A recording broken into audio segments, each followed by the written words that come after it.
We're not actually live. We're just seeing if we're scuffed. I mean, we're live, but like this isn't the official live. Crowan, are you? No, you're not scuffed. Okay, great. Is my music working? Nice. Oh my god, my music's even working. Y'all may not be able to hear it, but chat can hear it, and that's what matters. Okay, time for the Game of Thrones.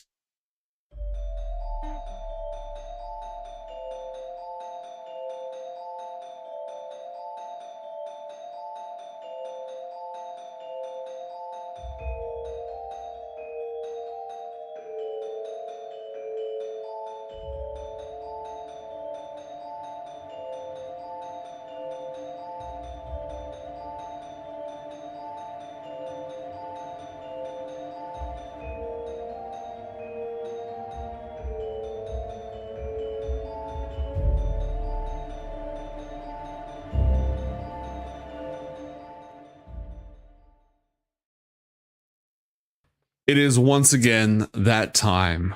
Welcome back to War Crime Wednesday. I'm your host, John Warcrimes, and I am joined by Rowan, Leg Day, and Lemon Kiwi on episode 201 of Ioth Academy. Let's go! Woo! 201, baby. Crowan, quickly, before your camera freezes, how you doing, bud? Yeah, I know, right? Yeah, crazy. It honestly might. It's probably, I need to get a new one at this point, but it's hanging on for dear life. But doing okay. Doing a lot of writing recently, both work-related for Riftbound stuff and personal creative writing, so that's been my grind. Good shit. Good shit. Yeah, thanks. Happy to see you. Legs. Man with good hair. How you be? Temporarily good hair. The heat of a sweat is starting to weigh it down, but last few weeks have been nice. Look, man, doing it's all work, relative. paying rent. That's true. On a relative scale, I do feel like I've got reasonable hair, and I've been having a good couple of weeks. Thank you. Good. That's what we take those. We take those. Lemon. Also, good. Actually, literally everyone here is part of the Good Hair Club except for me. Damn. Oh, it's good. It's good. Little day off. And now we're D&Ding. I know. I love it. We take those.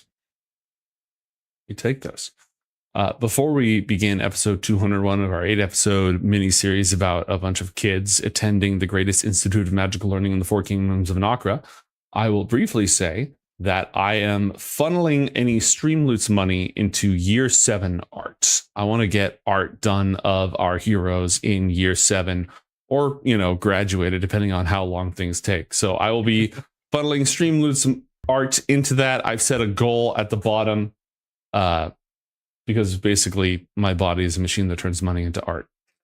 Supporting artists. Yay! Real human art. It's crazy.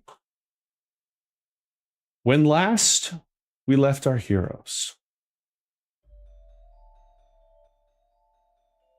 about halfway through their 7th year at the greatest institute of magical learning in the Four Kingdoms of Anakra, our heroes lost a fairly close connection. Tamina Odenaru, the leader of the Dune Riders, who have been valiant allies of the Academy and a bulwark against the armies of the Infernals.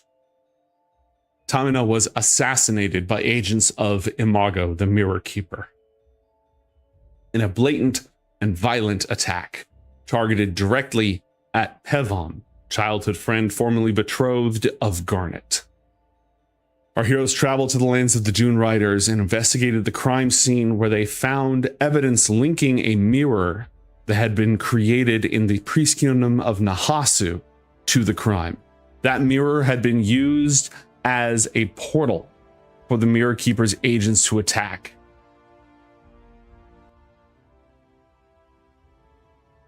Determined to bring the assassins to justice, our heroes traveled to Nahasu itself, to a priest kingdom based around a city that rises from a mountain of almost pure marble veined with gold. A place of beauty where craftsmanship and art are appreciated above all else. In the mountain halls of the priest king, they met with his staff and negotiated an audience with him. They need his help in order to find the workshop of the people who made the mirror that will lead them to the assassins, that will lead them to justice or vengeance or what have you. The attendants of the Priest King agreed to allow this audience, given the hero's many, many accomplishments and battles against the forces of the Infernals, in exchange for one small favor, something that will help Nahasu as they wage their own war of defense against the armies of the Infernals. They asked Athalor, who has the ear of both the secretive Crimson Council of Onderud and of Inril Untermaler, the general and head diplomat of Ioth Academy, seeking the valuable secrets of realm magic, adding to their library of spells in exchange for this audience and the direct help of the Priest King. This agreement was a verbal handshake, and when we left off, we were just dealing with the negotiation of figuring out what spells would be transferred to Nahasu and by whom. Just for clarity here, is realm magic like classic magic delineated between arcane and deific? No. Realm magic is just question. It's a good question. It's just one big list. So if Ioth Academy, mana's just mana. It's good exactly. for any of them. Whether it comes from arcane elemental nodes or the faith of the populace, psychic energy gleaned from your population, a variety of different sources, prayer, that power can be turned towards different purposes. The Titans and Sovereigns and Infernals are entities of such incredible power that they can wield this magic on their own. But the accumulated energy of their followers makes it much, much easier. However, for Nahasu to cast realm magic, that's different than the Titan Ulruk, who Nahasu worships, invoking that magic. The Titans' energies and attentions are divided across all 4 continents and all 4 kingdoms of existence, whereas the Priest Kingdom of Nahasu is focused entirely on its own lands. So whatever spell formula is transferred to them, they'll be able to use it. I'll also let you know that normally on the grand scale, researching a spell costs 5 gold per level of the spell in realm magic. And that's not gold pieces. That's like, gold bazillions or whatever. Mm-hmm.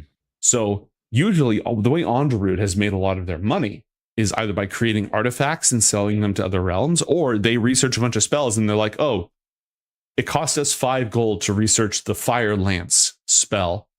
We'll sell it to you for 5 gold. And we'll sell it to you for 5 gold. And we'll sell it to you for 5 gold. So they make that investment once and then they recoup it many times by making it so other realms that may not have as good research or just don't want to spend the time and national energy in developing them can just buy it straight from them. Okay, sounds good. Just want to make sure I don't give them a magic machine with like a UK plug or something. They're like, what am I going to do with this? No, not to worry, not to worry.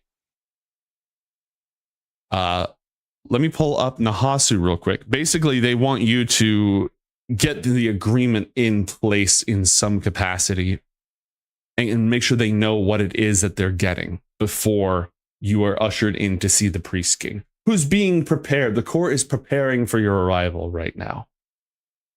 Incidentally, while these negotiations are going on, the court attendants of Nahasu provide each of you with the opportunity. They usher you to luxurious private quarters, complete with very, very thorough baths. It is customary to cleanse yourself ritually before entering the presence of the Priest King. They also have incense, perfume, and they are working on jewelry for you. Ooh, jewelry. Ooh, I love Jewelry. it here. This is a bunch of craftsmen, isn't it? I mean, Ulruk is the Titan. Ulruk and Ferruk are the 2 shared offspring of Erekura, the Sovereign of Stone, and Sin, the Sovereign of Fire. They are respectively, Ulruk is the Titan of Gold, and Ferruk is the Titan of Steel. Both of them value craftsmanship and artisans, but Ulruk focuses on beauty and elegance and expression, whereas Ferruk focuses more on practicality. But the 2 are siblings, and they share a lot in common between the 2 of them. So jewelry, precious stones, precious metals, beautifully created art of any kind has a lot of ceremonial value here in Nahasu. Are these baths individual, I would assume? Yes. Okay. Athalor will be happy to partake in the political norms hmm as to be on his best behavior diplomatically. Mason feels While very out of place. This is a lot Yes. of grandiose stuff that is not quite used to. A simple boy. And it's funny because the Titan Auruk and the Gold Dragon Auryx, they're very closely linked, but Auryx doesn't focus on that grandiosity almost at all. Auryx is the golden dragon of justice and righteousness and fairness, whereas Auruk is this golden titan of jewels and fine, craftsmanship and pouring your heart into something that you make with your hands. Is Auric like the opposite of Imago? Like Zalar's No. the opposite of the Herald? No, remember that the Titans were not created. The Titans were created after the Infernals arrived, and they were each created to espouse or represent an aspect of creation, whereas the Infernals are considered to be anathema and anomalous. They don't have mirrors or counterparts because they aren't supposed to be here in the first place. Oh, so Zalar versus the Herald is just personal beef. Yeah, that's not a cosmic mathematic. Right. They didn't create Zalar in opposition to the Herald because technically nobody knew the Herald existed at that time. It's more an extreme ideological difference. Okay, good to know. All right. So, for Right. context, Nahasu can cast realm magic up to level 4 at the lore. A level 4 realm spell costs 20 gold to research, and you have to do the research, which the higher the spell, the more difficult it is. And Onderud's seasonal budget every 3 months is 75 gold. Which spells do we have in inventory? Lots. Onderud Okay. actually can't cast level 4 realm magic because they focus more on creating magic items and such. They can cast up to level 3 realm magic, but they have a huge library of spells. So a level 1 spell is 5 gold, a level 2 spell is 10, and a level 3 would be 15. So it's all about trying to sell the Crimson Council on how many freebies they should be giving out, and then seeing if Nahasu is happy with that. Do I have an idea what Nahasu's monthly budget is? Roll a history check. Yeah, let's see if I've got an economic head on my shoulders today. I'd allow investigation as well, but I'm gonna lucky die that one. First roll of the day. It's a wow, one. we're off to a golden start. Oh boy. 17. Give me a range of 5 or 10, I guess. It's actually really close. It's really close. The two economies have a decent amount in common. The main difference is any money that Onderud makes from their trade of artifacts and spells isn't factored into that seasonal income. And Nahasu is a cultural center of trade, and they have gold mines. They have a lot of gold mines. So roughly speaking, they're on par, maybe a little bit richer. Mm-hmm. I'm just trying to figure out how much like 10 gold is in terms of like comparison to their monthly budget, which I would assume is probably like 80 or 90. Well, remember it's seasonal, so it's every 3 months. Ah, okay. And Onderud's is 75, and aside from the gold mines and other variables, the two are very comparable. Mm. Okay.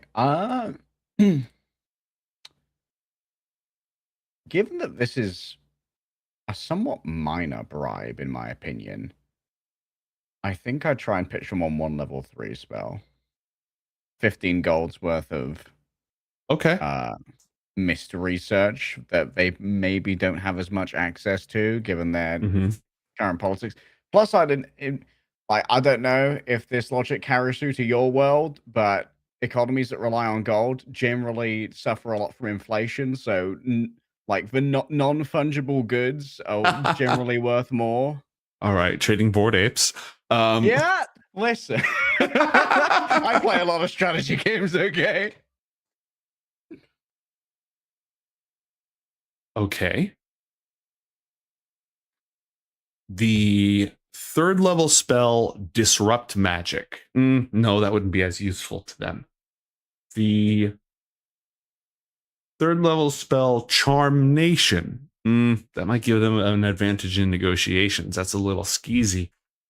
The third level spell, Enchant Orders, which allows you to give an entire military unit, right, like a small legion or something, force them to attack friendly unit for 1 round. That would be highly useful to them defending themselves against the Iron Empire. And that's a third level spell. Go ahead and roll a persuasion check for me, please. Sure. Yeah, that seems like it would be a good sell to them. A dirty 20. 20. Okay.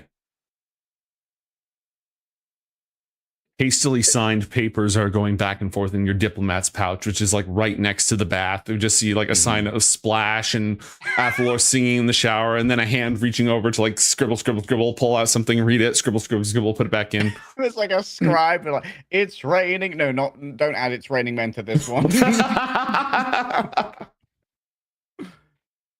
All right.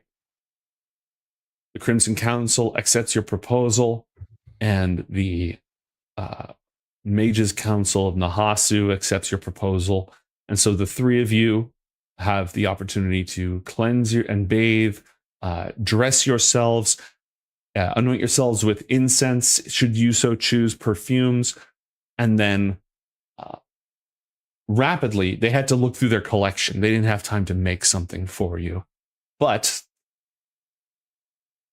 Garnet, you are presented with a golden necklace, and it has sort of like those large plated, not like a little chain, like large plated, and the center of it has a very large polished garnet inlaid in the center plate. Can I do a check to figure out what it's worth? Or like, Yeah. Damn, they gave you a gold mantle. Tutankhamun looking ass. You can do investigation, history, or if you have an appropriate crafting skill. Investigation. Okay. It's got to be worth at least 500 gold. Like, is this a loaner? Or... Yeah, they're like, do we keep this? If I just keep wearing it, if I don't take it off me and I leave. Oh my, and what? Who is presenting it to us? A priest. There's a series of priests and acolytes who are basically ritually preparing you to enter the presence of the priest king. Oh. Well, I guess she does like a small polite bow, but she's super excited and is kind of bewildered that they would give such an expensive gift. And she feels bad because she, came in kind of aggressive on this, and you know what? These people ain't so bad. They're not so bad. This is a great nation, a wonderful nation. So, The best necklace, the biggest necklace. I really like these people. Athalor, Yes.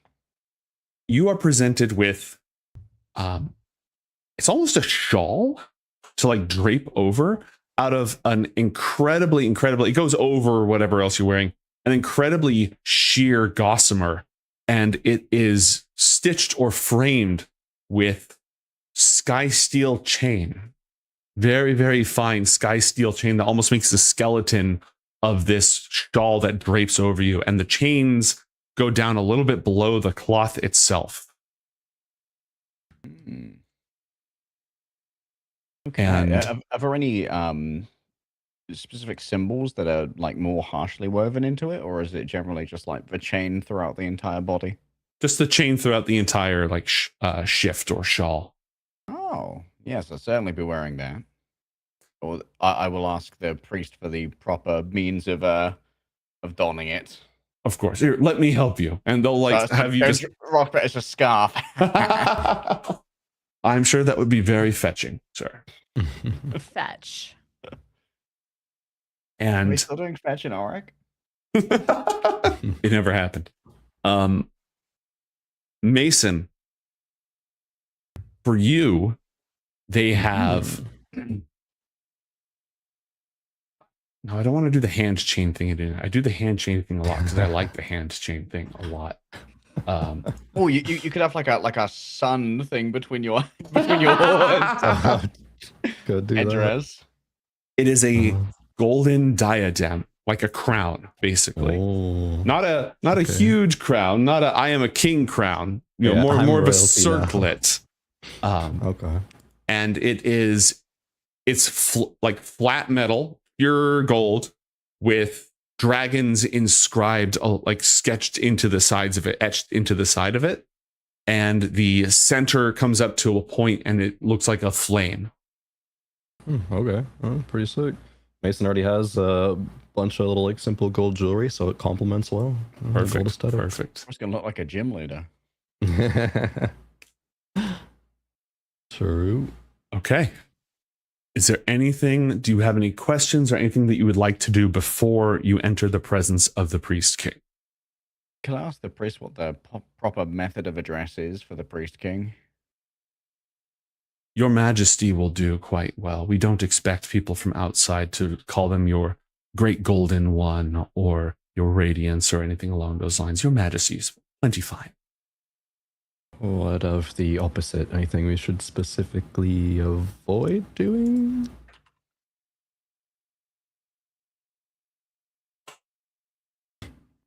Mason tries really hard not to look at Garnet.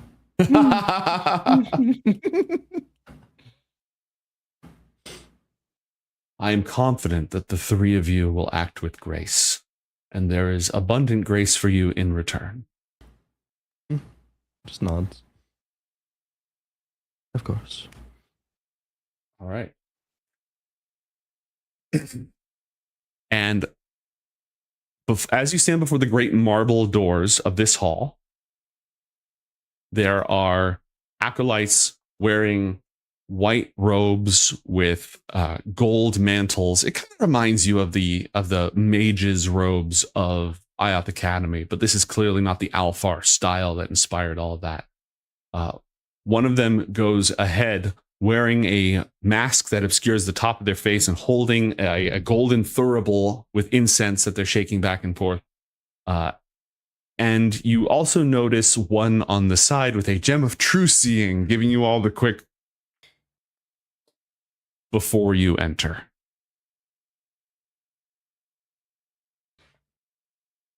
How big is the throne room? It's a considerable walk. Oh, it's a bit of a walk.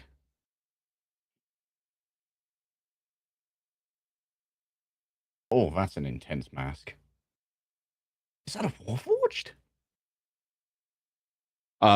The Priest King is not a Warforged. This is the closest meaning I can find to the level of elaborateness of the mask that I was looking for. The entire room is polished marble with gold tiles inlaid. Probably, real pure gold. Light streams in from the very top of the mountain.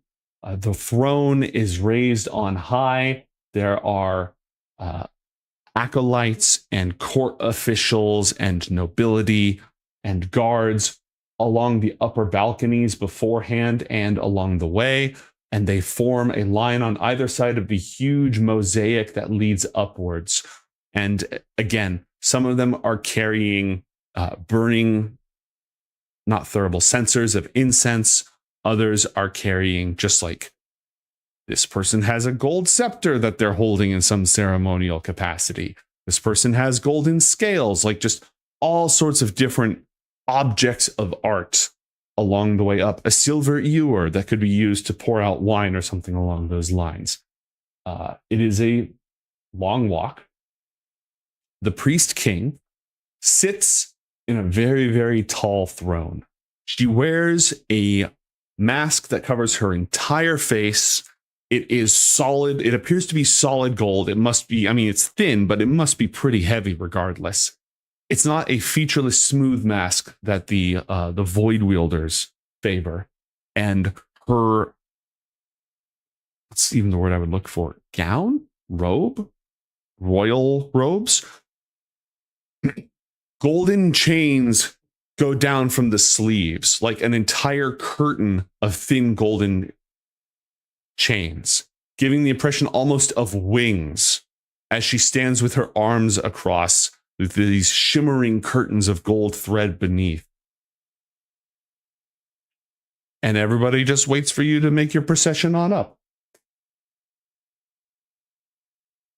A quick look to the others. Note their very impressive new jewelry.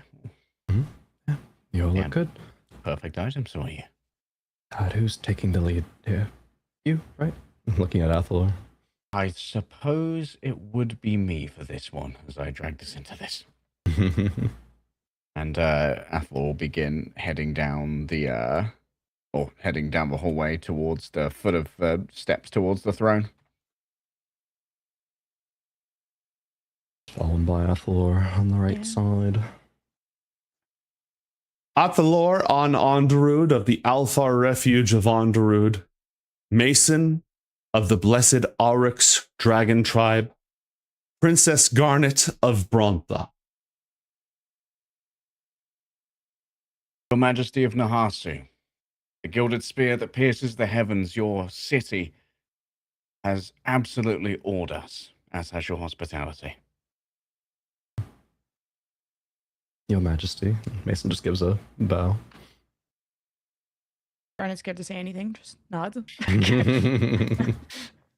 We are the Priest King Yol, Blessed of Aruk, Monarch and Protector, Supreme Artisan of Nahasu. All of our people offer you grace and thanks for the many great deeds and sacrifices you have made in turning back the Infernals and their minions.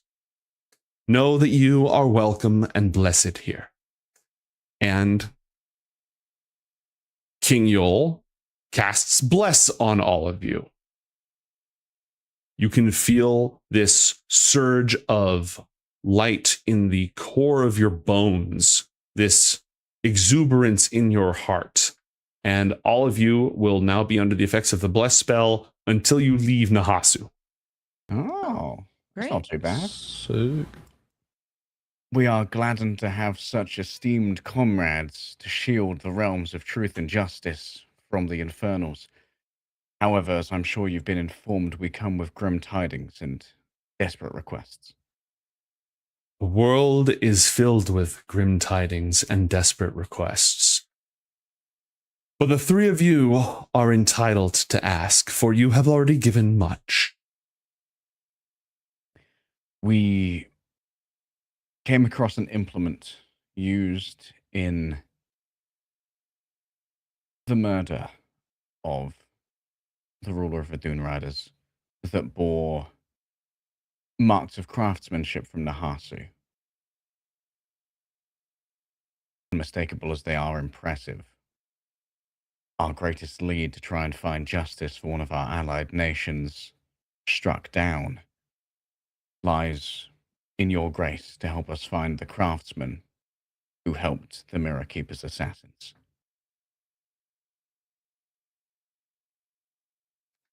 A moment of hesitation as the implacable figure regards each of you from behind the mask, behind layers and layers of pomp and ceremony. And she speaks a single word, then pauses. Imago. Slight loss of facial color. She speaks words. The very same, Your Majesty. The perversion in reflection, the arrogance in humble beauty, a vanity that is never satisfied.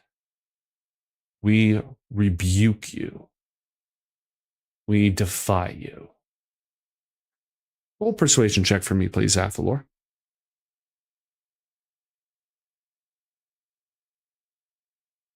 Okay.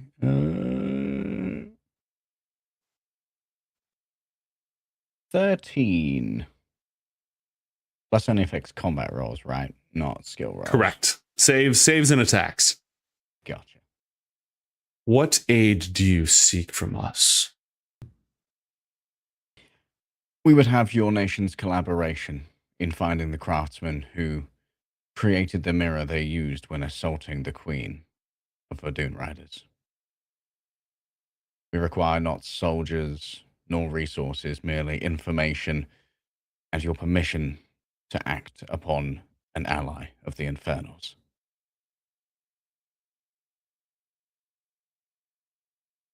And how swiftly must your search end? How much time do you have?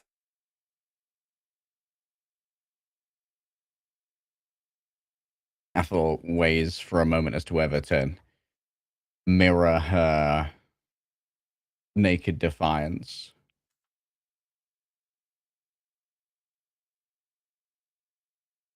You know as well as I do that Imago is as cowardly as he is vain. They will move to cover their tracks as soon as they realize that a loose end has been found. Speed of information is of the essence, as is action. Everyone please roll insight checks with disadvantage because of the big honkin' mask. I will also roll 1d100 for having... We get bless? spoken to Imago. What's the Bless bless? is on saves and attack rolls, not skill checks.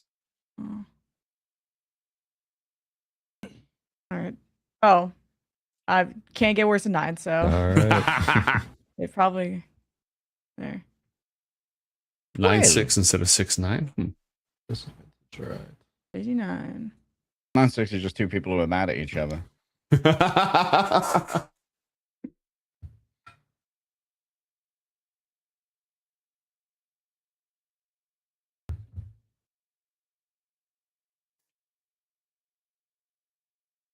A great champion of those who defy the Mirror Keeper and their ilk has been killed. We shall brook none of Imago's cowardice, nor shall we permit more blood to be spilt.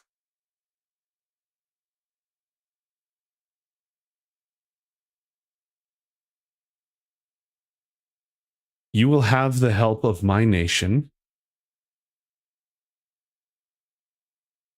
and of our God. In more ways than one, chat has just granted you the power of Auruk, a automatic natural 20 on any one skill or ability check. Nice. Ooh.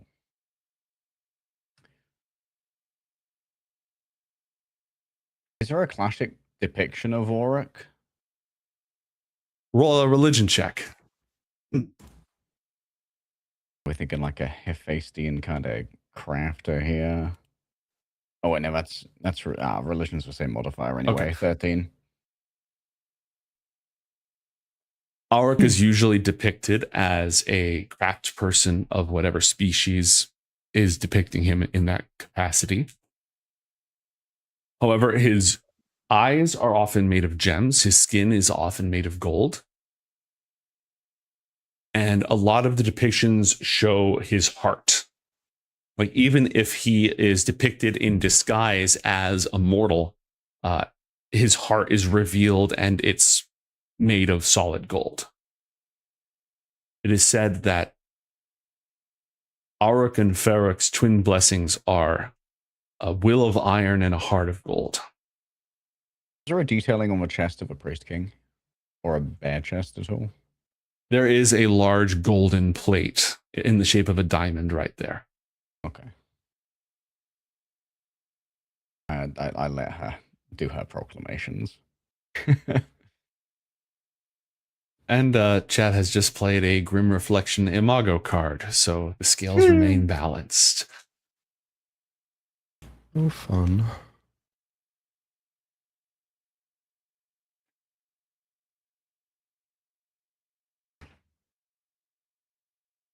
Do you know of mirror crafters that still remain within your kingdom?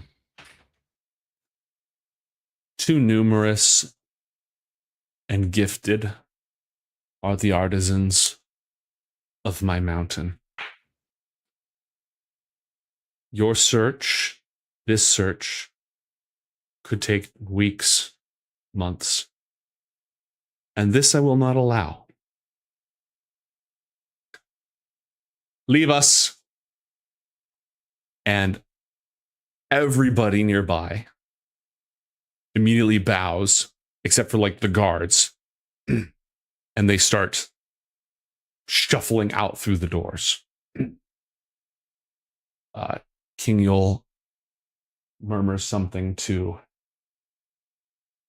her bodyguard directly next to her on that seat. The three of you will remain, and we shall seek an audience with the Golden Titan himself, as is granted unto me. And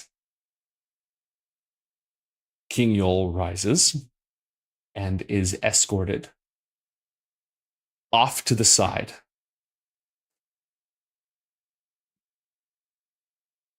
A priestly assistant walks up and whispers, "It's a great honor. Just wait here." Glance over to Garnet and Mason. I wasn't quite expecting a godly audience. Neither was I. Well, I suppose it's better than not. It's greater insight, that much is for sure. May allow us to find the murderer of Pavam's mother in good time. We can slink away back to their mirror dimension. Can only hope so. The priest king, in a side chamber, removes her mask and sets it in its sacredly adorned place, and changes her garb. Assistants, high-ranking priests come and scrub the golden body paint that she is wearing from her skin.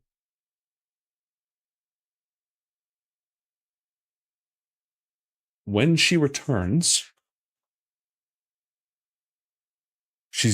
would be completely unrecognizable. She is tall, probably a bit over 6 feet tall. Fairly muscular. She has the arms of somebody who works for a living. Her skin is a light gray, earthen tone. Her head has been completely shaved. She is a Goliath. And now that she's returned, she has a number of styluses and she's inscribing marks on her body. The garb that she's wearing is not the royal robes of a divine king. It is still very, very nicely made, top tier, like way over the top quality, but she's wearing an apron, like a worker's apron and worker's garb, and she's inscribed with primordial symbols for diligence and focus and passion, and she carries with her sacred tools. Again, and looking at them, you immediately identify these as the tools of a jeweler, except ceremonial. These are made out of gold and platinum and other things that would really not be very useful for actual jewel carving. She steps forward, and a fire has been started in a nearby room, and a crucible is over that fire, into which several small ingots of blessed gold have been placed.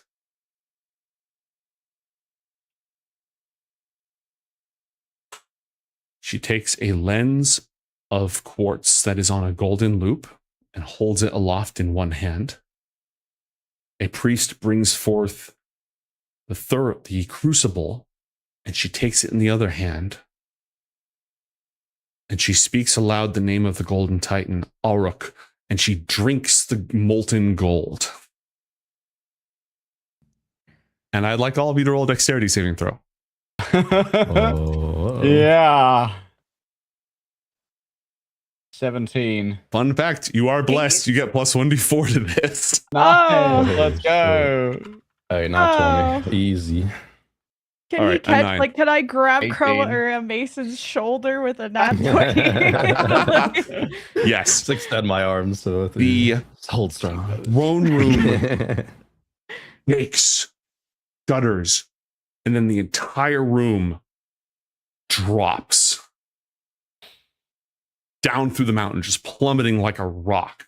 The light of the outside world is replaced with stone, descending down, plummeting at an almost impossible rate. It's surprising that you don't go flying up into the air. And as the room and you descend into the bowels of the earth, the beautiful marble and gold and statues and refined craftsmanship is replaced by torrents of molten metal pouring down the sides of an enormous geode, cracked and rumbling, natural beauty all around you. Every single spire of mineral, a different precious stone, emeralds and diamonds and sapphires, completely surrounded on all sides. The throne room is gone, and you are plunged into the underworld, surrounded by pools of molten gold and silver and copper. The air is hot. You are standing so close to these bubbling pools of metal that you should be incinerated. The air itself should kill you. It should sear your lungs when you breathe it. But it's just very hot.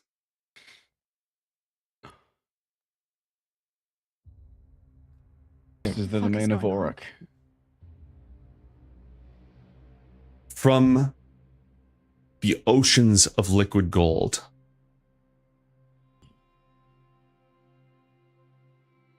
something begins to rise.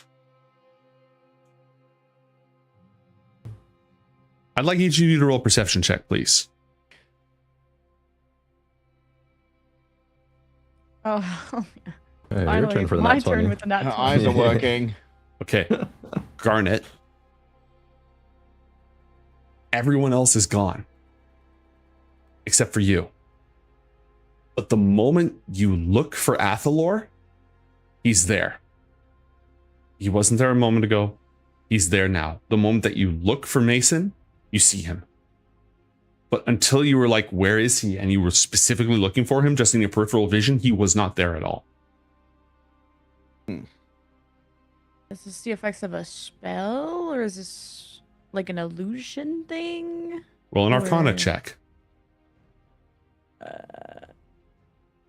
Oh I wait, think God is beaming his nutter butters into your brain. I will look at this. Okay. Did we get a long rest before we came here? It's been a while. I don't know what we did. I don't remember I'm if you gonna got a assume long rest no. or not. I still have 2 lucky dice. All good. I don't think you did. So 24. Okay. At first, you believe that you have been transposed into the underworld and that each of you was sent into a different pocket dimension. But that is not what has happened. You are not actually in the underworld. None of you are. The Priest King has invoked a divine audience with the god Auroch.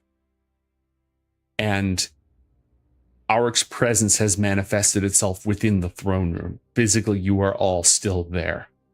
But because this is the divine providence of a god, all of you who are present could speak individually with whatever is about to face you or as a group. It's all up to your choice and your perception. That's what's happening.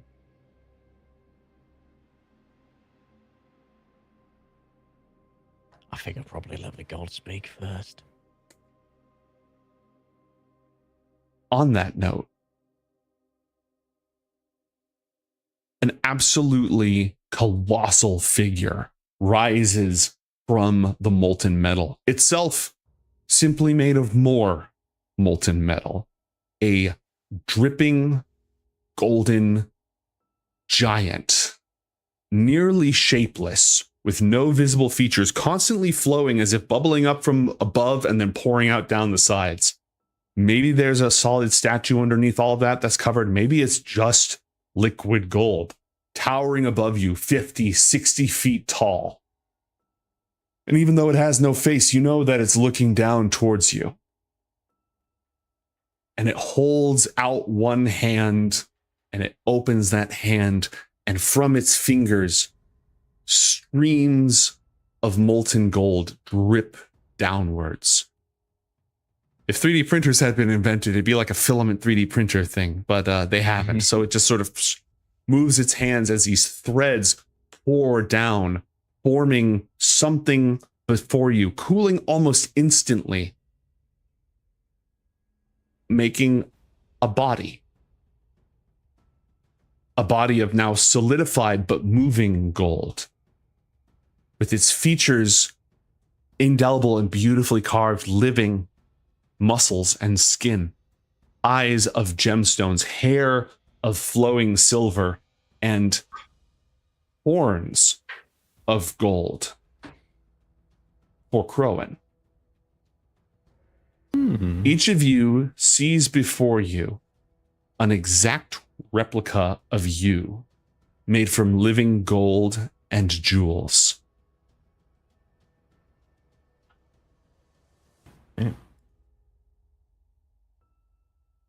Oric, quite the striking visage.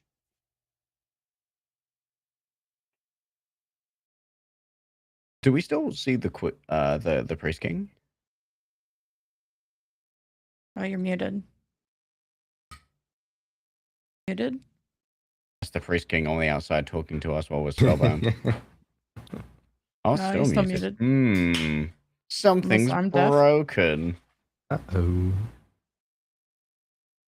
Womp womp. Tech. Yippee. One moment while we fix that.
I assume you don't look like this for everyone.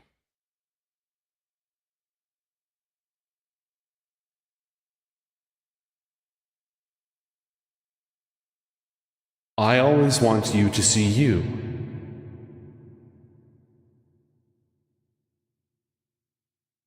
Do Garnet and I both hear that as well, then, if it's talking to... Yes. Apple? Yes. Oh, okay. It is only if you will it, then nobody else hears it. Similarly, if you look for the priest King Yol, then she's there. If you stop looking for her, she stops being there. How proximal is she to us? She's standing sort of across the lava, sort of representing ish where she was up by the throne, whereas the three of you were down there instead. The golden facsimile of Athalor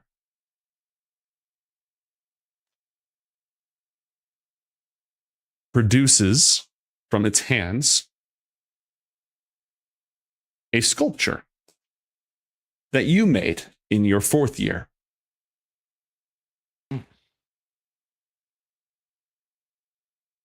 Is it vagina or is this a garnet? You did both, right? Yeah, that we made like a stone relief of like the third miracle. You did something simpler though, because I think it was in your fourth year. Because the third miracle didn't happen until Yeah. later. So I think in your fourth year you did something simpler. Yeah, I think it might have just been like Hell, you did something. Each of you had to do an art project in your first year, in your red robe year, and as it turns out, Auric has that too. Oh, I think my fourth year project was actually like the gauntlet with the cape on it for Yeah. the artificers Mhm. elective class as well. Yeah, Auric's facsimile voice thing is wearing that. Ooh. So does he have the mask for Garnet? No. Interesting. So he's showing off like in our cases that aren't Garnet are like our artistic works. Yeah.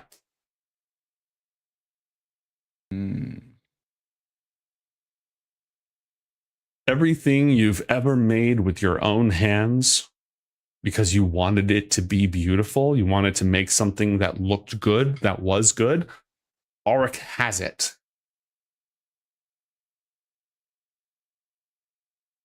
Garnet, Auric has maps of the Great Hall that you made years and years ago. Oh. Just sort of like unfolding and looking over at them and showing them to you throughout conversation. And then we'll just fold it up and it's gone.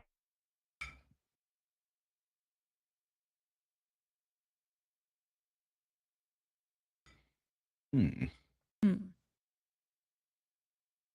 You must have known my mother well. The figure does not respond, but instead reveals the shield that was in her possession. Looking at it thoughtfully.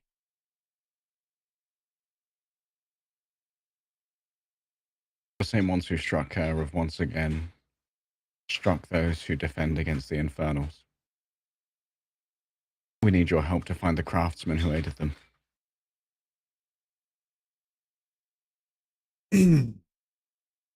Whatever object unique to each of you, except the shield, when Athalor invoked his mother, the shield was revealed to all three of you, but now the creation folds its hands together for a moment.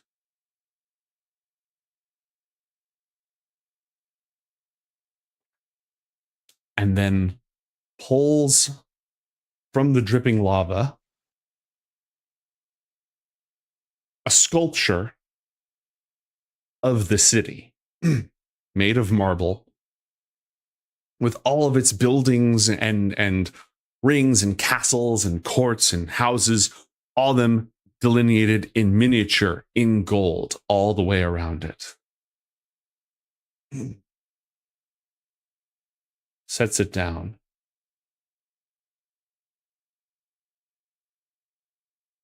And then pulls from the dripping strands of living metal descending from above, pulls two strands, weaves them together, straightens them out to reveal a tuning fork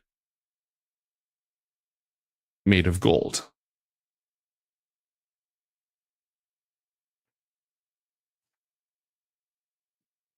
The figure then takes the mountain, grabs it, and pulls it, and it grows and grows until it's as tall as any of you. The details are much easier to make out. Spins it with one hand as if it was on an artist's wheel. And then points at the foothills, at an estate built into the side of the mountain, alongside a river running along, descending from waterfalls that gush from within and then flow outwards to the rest of the lands. A specific estate. Looking inside, you see more golden figures, just like the one that Auric is puppeting, moving around, walking back and forth. An entire workshop. You see them striking metal and carving wood and rolling out sheets. And then Auric's puppet takes the tuning fork and taps it against the mountain and holds it up near that estate. And as it, you see some of the people there stop what they're doing, reach their hands up to their heads, and the gold shatters and falls away from their bodies, revealing them to be made of glass. And legs to Lots of your people. Shakes its head. Responsible. Looks you directly in the eye, your eyes looking at you, but made of jewels. Not a mirror clone, something else. It holds this golden tuning fork very delicately, offering it to you. I can use this to find them. And then let's go. You quickly catch the tuning fork. We'll remove this rot from your land. The figure shuts its eyes, and the massive molten titan. There's this groaning, burning sound from within it somewhere.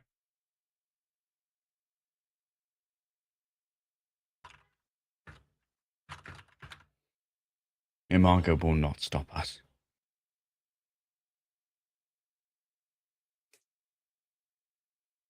Mason, the figure looks to you with its beautifully carved golden horns, looks over at you, and then you see,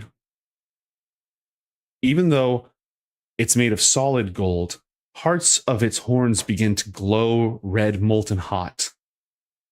The runes, the spell that is woven into it appears as it looks over at you curiously. Do you have an answer?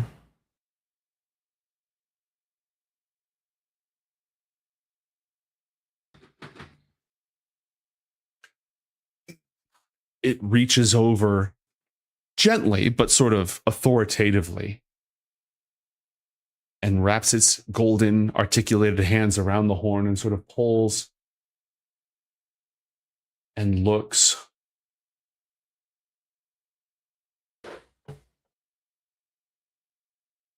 And then sighs and looks downwards and holds from seemingly nowhere a silver ladle, an empty silver ladle. Is that a tie to any like god or anything Roll a religion else? check. I feel like I remember something about a ladle, but religion. Can we see this as well in case? Yes. Oh no, he hasn't been for check. It's fine. 23. Silver ladle, that's a symbol more commonly associated with Ramius. He is the one who dipped his ladle into the blood of Arakura to pour it into the veins of new creatures. There are 4, well, technically 7 titans who are solely created. They aren't the creations of 2 sovereigns, they're the creation of 1 sovereign. Ramius is the sole creation of Arakura. He has not been answering prayers for a very long time. Not since after Arakura died. And that sort of melancholy is reflected in the posture of Arik's puppet. Is Ramius then the answer and answer?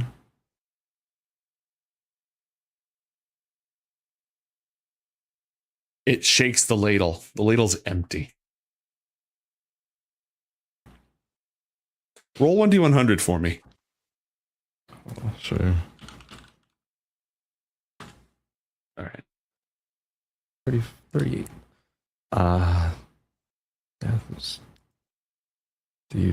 Does it need the blood? Sets the ladle Erythroid down blood? and then looks off to the side. It wasn't there a moment ago, but at the edge of this geode of unimaginable wealth is a dark passage, a cave entrance, not glowing with heat, not glowing with light, clearly dark, not the darkness, just the darkness of deep, remote, secret solitude. The darkness of the absolutely unknown. A place Auric cannot see.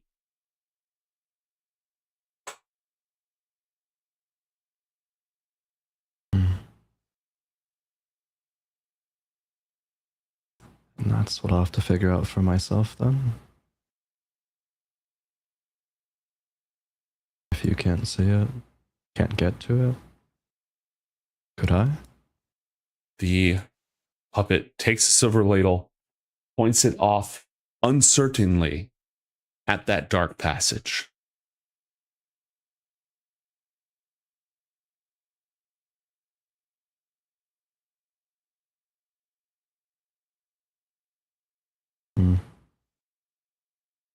It's an extra walk when you've already hit the end of the world. I suppose so. Are they gesturing for me to, like, as of right now, like, go? Like, is that like No. a physical place, or is it just like alluding to? They're just saying, like, this silver ladle, Ramius's ladle, that way. Okay. Into an unseeable place.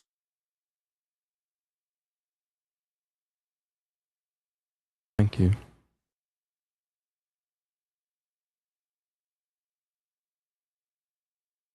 As for the rest of you, you have what, for lack of a better term, the ear of a god.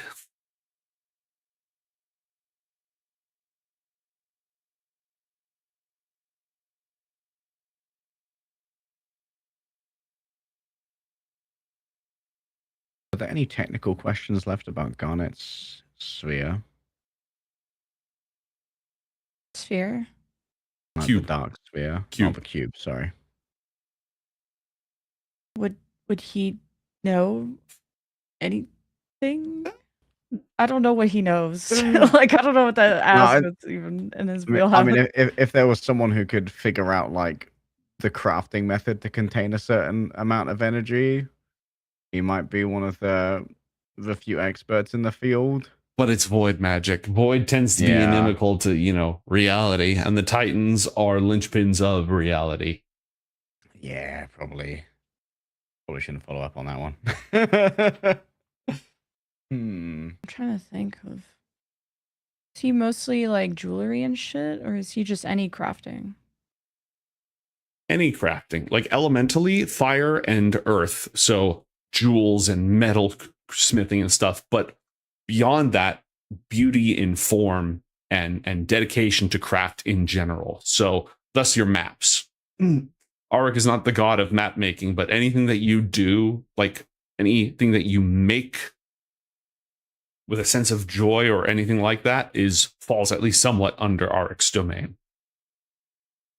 I'm guessing he wouldn't be able to like help us understand like the famine mask a bit better, because again, that's more voice shit, or is that okay? We also have shards of the Nera assassins. I'm trying to look at like other shit in our inventory.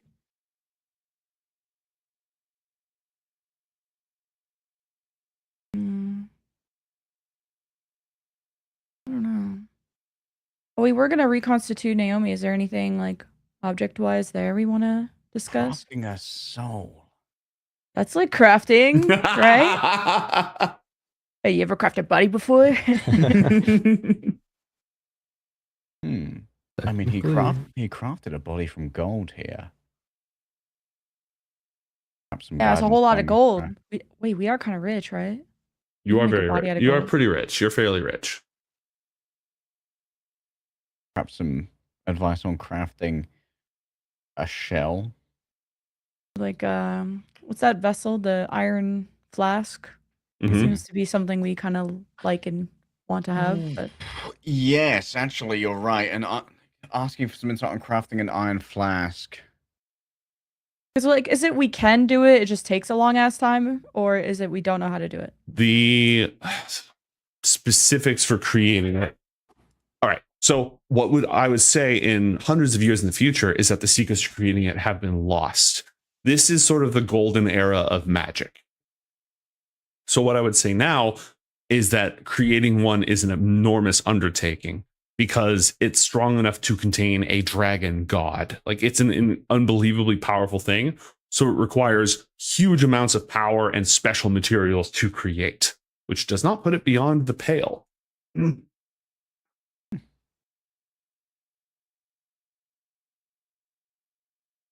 So is this like a we're asking for information questions, or is this like we can ask for a favor question? You can ask for whatever you want. I Come on, will guys, make you roll we gotta persuasion cook check. something. I will make you roll a persuasion check if you want to ask the god Oh. for a handout or a favor of some kind. Handout is crazy. You'll have to have an argument for like why you should get it. But this is a god of wealth, of creativity, also literally of earth and fire. So like elemental stuff as well. Mm-hmm. Ooh. Yeah, I've got like a selfish one to ask of him potentially. Yeah, fuck it. You can send that right now. You have time. Yeah. This isn't a Athalor- 5 questions thing. This is a until the scene is done thing. Athalor produces from his pouch a white gold gemmed ring worth 1,000 GP. He asks, Oric, I'm to be wed soon to a princess of the summer court. Would you enchant this ring that it would carry the heat of summer even at the end of the world where I am now? Roll a persuasion check. That'd be so much aura if so. Yes. Fucking much Oric riz. and you know what? I'm going to burn a lucky die on it. Do it. Oh yeah. Do it for the Okay. Riz 27.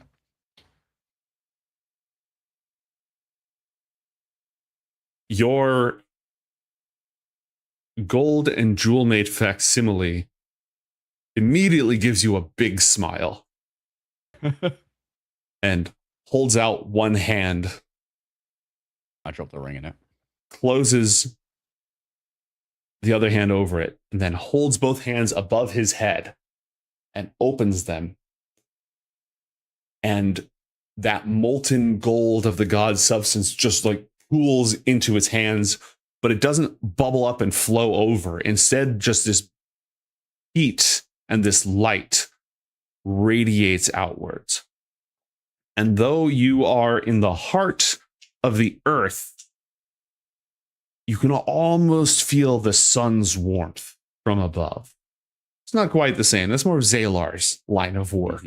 But that heat and passion absolutely flows into it. And when your facsimile hands you the ring back, it is glowing as if it was molten gold, but it is still very much clearly solid. It's like it has the literal aura of molten gold while still being quite solid, and it's warm to the touch. My most humble thanks, Oric. Seemingly cheered up by this request, that same facsimile, except your respective facsimiles, looks at Garnet and at Mason with an expectant, almost eager expression. I whispers to Mason, like, well, my request isn't going to be as good as that one. What the fuck? You should go next. Next, I thought I already got my thing. Honestly, just ask the question. Jeez, I don't know. What about something what Pavan related? Takes out the, I guess, small jar of the shards of the Nera assassins, or a single or plural assassins, and just looks down and kind of feels like this is a hopeless request, but you could help us reconstitute the assassin that is in my hand. I would have a lot of questions, and I would have a lot to say, but it just kind of holds up the shards. Roll persuasion check, please.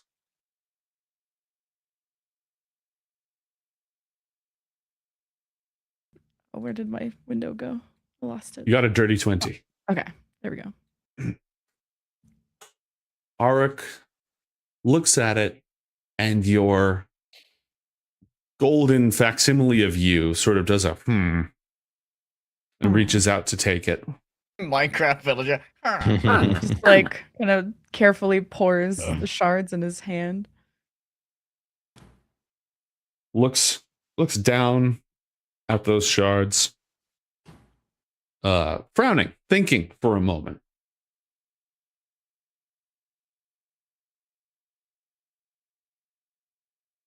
I know a mirror variant spell. Then what's illusion? Closes her hand around it, leans down, not reaching up towards Arik's golden titan form, but down towards the pools all around, and dips her hand into the pure liquid molten metal and holds it up and pulls her hand away, and it floats. The shards and the molten metal float in the air. Takes her hands and she starts to sort of spin and smooth them out into a disc, a plane in the air. As it melts, the shards of the Nera melt down and become one with that same metal. Rounds it out, and then spins it, sends it spinning in the air like a pizza.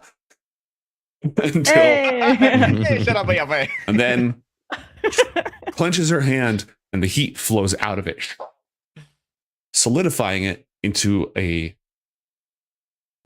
oval disc of very, very thin gold. And stops, holds up a finger, looks over at Mason. Takes that same finger, which now suddenly has a diamond stylus on the end of it. Takes that golden plate and starts scratching something onto it. And then turns it around. It's a mirror. Wait, like we're like of solid. It's a piece of gold so reflective you can see a reflection in it, but overlaid on top of that reflection is Doakai's rune. To seal this off so that it cannot be used to access the mirror plane.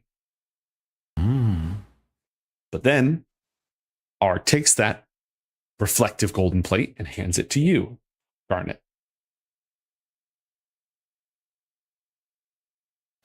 Look inside. Wait, it's a plate, right? Yeah. Not like a dinner plate because it doesn't have a lip. It's just pure like a disc, except, ovalish. Like a hand mirror with no handle. I'm looking at it without making a face, but I'm trying to figure out what it is without making a what the fuck face. Your facsimile rolls her eyes and grabs it, holds it up to you, and you see a reflection in it, and then your reflection is replaced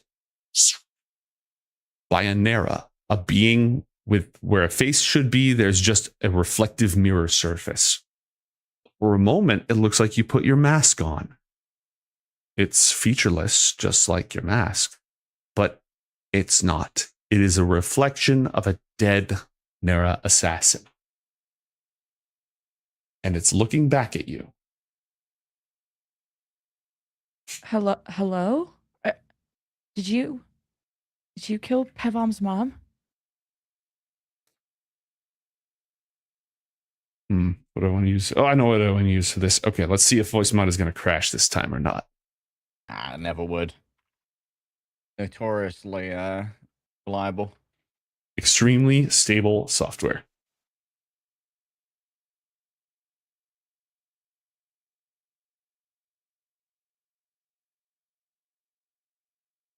Yes.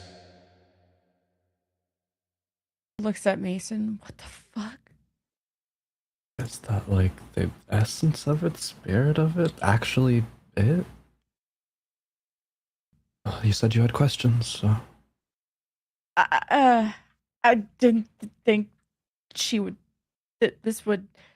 Power of a god. Where is your demon. camp? Where is your camp? Where are you people located? Where did you come from? Where did you come from? Where did you go? Where? What are you doing next? All these questions. The lake Came from the lake. Lake in the mirror plane. What lake? Yes. Memory?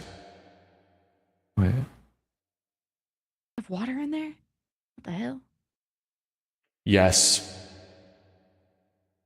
Do you just answer yes or no? No. Oh, And okay. the Wait. reflection fades and it's back to you. Wait, was that a limited amount of questions?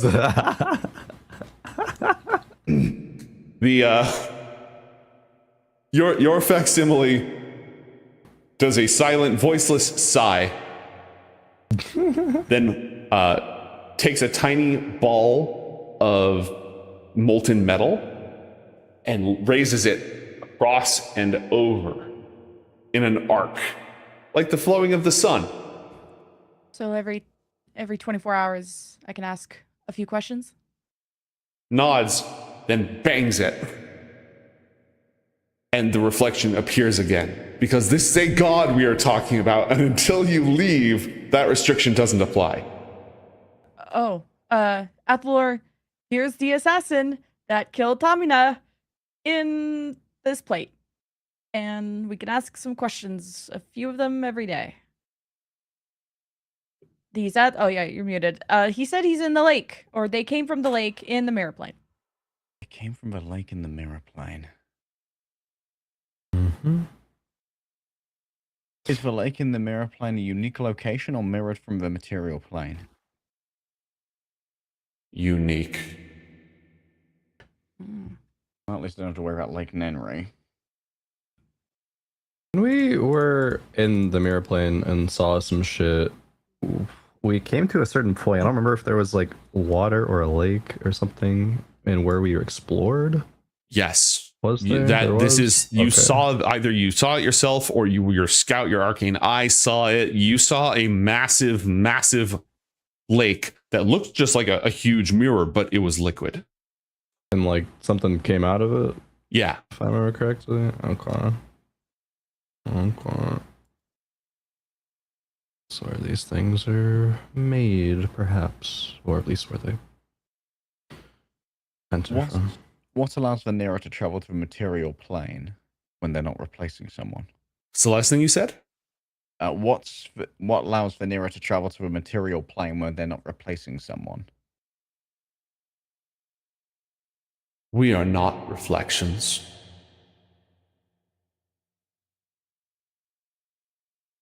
So you can simply travel freely, No. only via the mirrors. No. Oh. What restrictions are placed on you? Walking.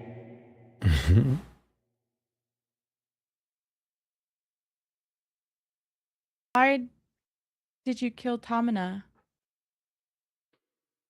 Imago willed it. Bang! I'm not done with you. Why did Imago will it then? Garnet, roll 1d100 for me, please. You're in Arik's presence, so you're probably safe on the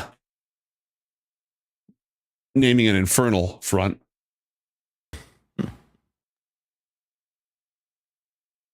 Aren't we like transposed somewhere? Is Yeah. this even real life? And like the priest king basically come at me road, Imago. Yeah, true. You're asking a question that I have to check my notes for the answer for. Okay. What's my motivation? But why did I That's do a good that? question. So you hate women, huh? Another misogynist infernal for that Yeah. bunch. You just hate women in charge, huh? Just Can't be a girl boss in a necker anymore. The Salt Harvest. Oh, not this shit again. That's like Herald stuff, right? It is.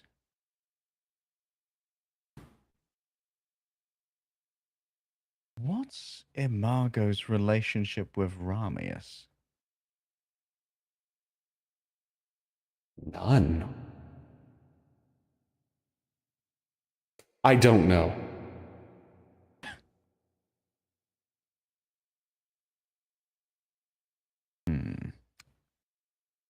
You did mean to say Ramius there, right? Yeah. Okay, just wanted to make sure I wasn't gaslighting you. Just checking for the ladle we got earlier. Wow, the mantra was given. Have you ever encountered Alexander Cowles Blythe? No.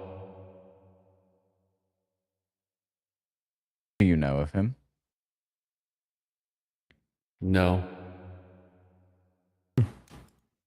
Interesting. Who will be your next target?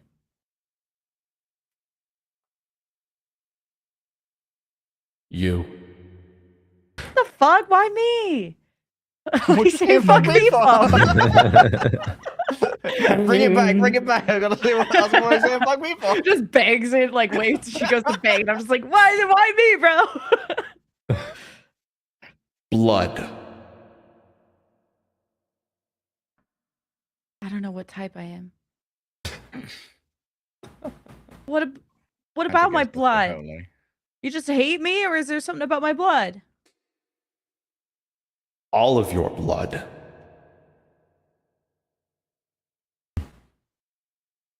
Is that implied that they're like looking around at all of us, or like just all of Garnet's blood? They got to drain her completely. No, all three of you. Oh, good. Yeah, well, how would you do it, huh? What's the plan? I need some details step by step. Yeah. Wiki Just- how me on this shit. Ask me for a friend. How would you do it?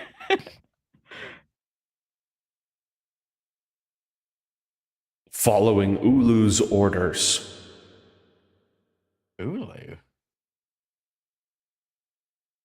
Commander.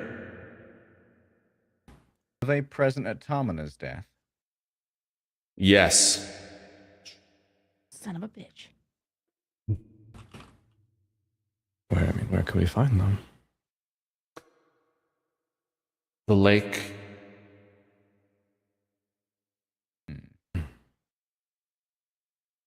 Looks at the god who made the thing. Is this thing gonna be always on? Is this turn off? Or is this like always active?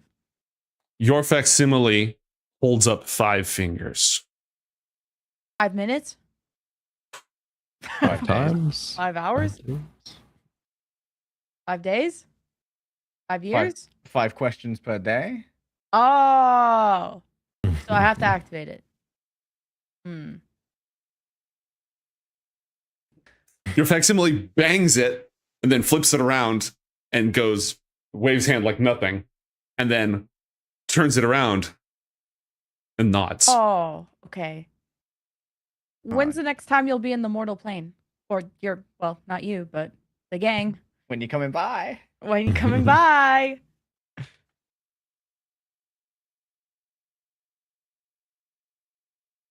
when they find you and you're vulnerable.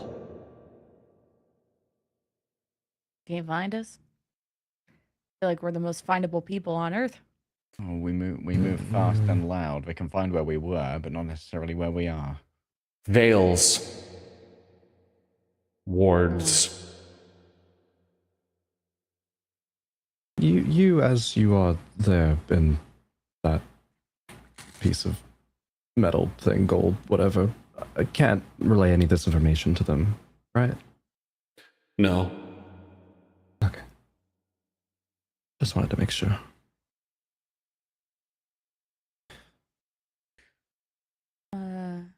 Is there anything Ulul cares about?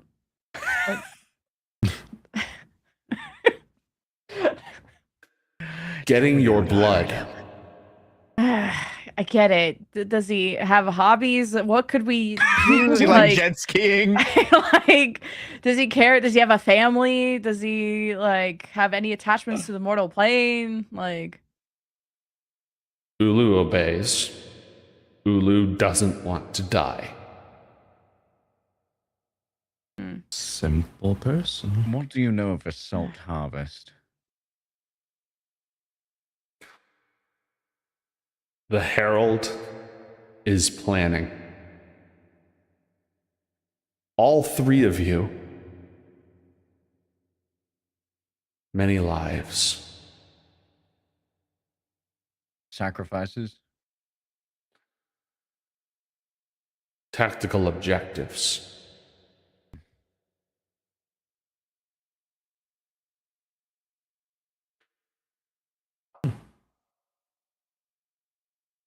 Many others cooperating. who's cooperating? The Destroyer, the Serpent, Ah, the Imago.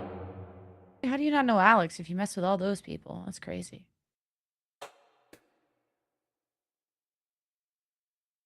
I just do my job. Wait, who I gave you kill. information? Yeah, sure. You did it once. Whatever. Call yourself a killer. How did you know Tamina was vulnerable?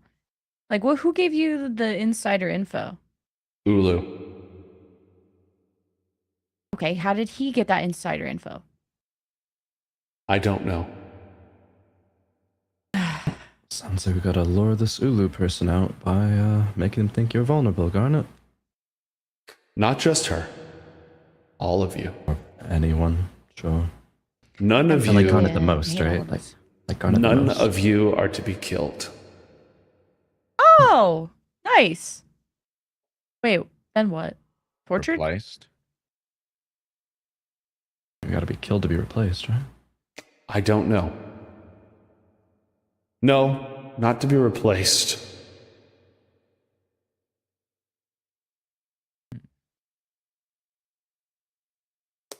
Taken alive.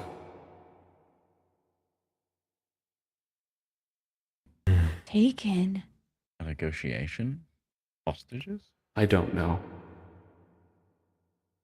Whatever it is, it's not very good.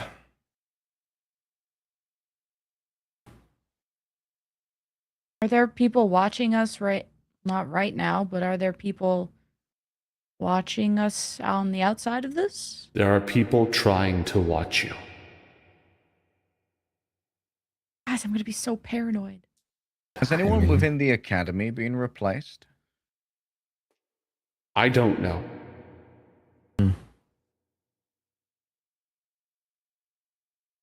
Who did you kill before Tamina? The Nera lists off a long list of names, implying that while it has claimed many lives before, none of these were people that you specifically knew. Huh. How do Venera communicate with each other?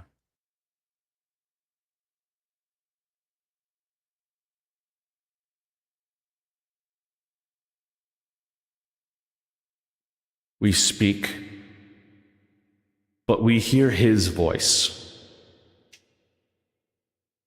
Have you ever been blocked off from his voice? No. Yes. When? Now. Oh. Hmm. Oh. So even after death, you guys are all still connected? Or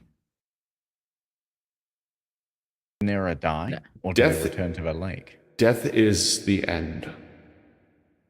oh. Would you give us directions to the lake? If Yes. we went oh, you're so nice. No. I still hate you. But we could go in the mirror plane with this.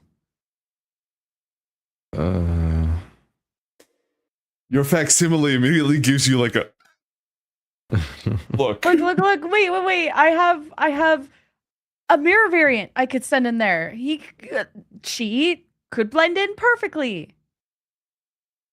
And I could just extendo Patronus maybe the spell if the lake is not too far. Yeah.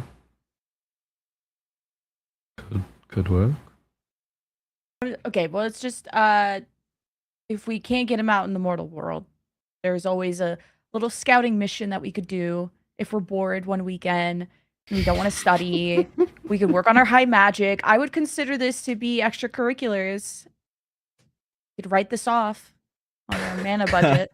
I mean, a bit of Yeah, right scouting on. probably wouldn't go amiss, although your new, mostly evil friend is correct. I don't think it'd be a good idea for all three of the targets they want to take alive to go to their primary base of operations. Yeah, just send my little mirror variant in there.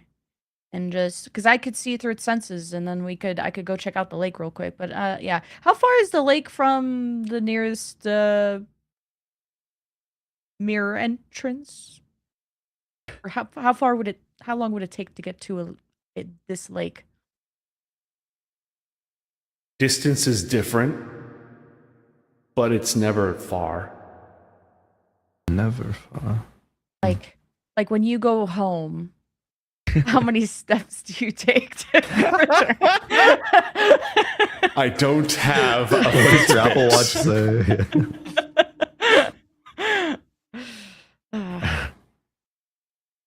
There's So you'd just say it's over 5 minutes. If it's over 5 minutes, I feel like we're good. I don't think we could extend this spell long enough. it's Past just 5 one lake, right? There's not multiple. One. Okay. Is it in the middle of the mirror plane? Yes. It's like a central nexus. Everything connects to there. Is it like a web? Makes sense.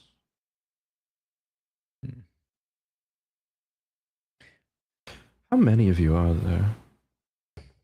I don't know. 7? More than 7. That's good to know. Mantra, Mm-hmm. when we're done talking to Vanera, do you think it's worth talking design with Auric about your rune? It would appear that Auric has been watching your work. I suppose so. Could make it, I don't know, stronger, better some way. Yeah. Or perhaps enchant some portion of you with it. Just like me generally always having that rune on me, or the effects of it, essentially. Someone's already crafted a matrix onto your horns. Yeah, I suppose there's a precedent set that can be done. After all, you've got a new accessory. It could be. That's true. It's a good idea. Definitely a good idea.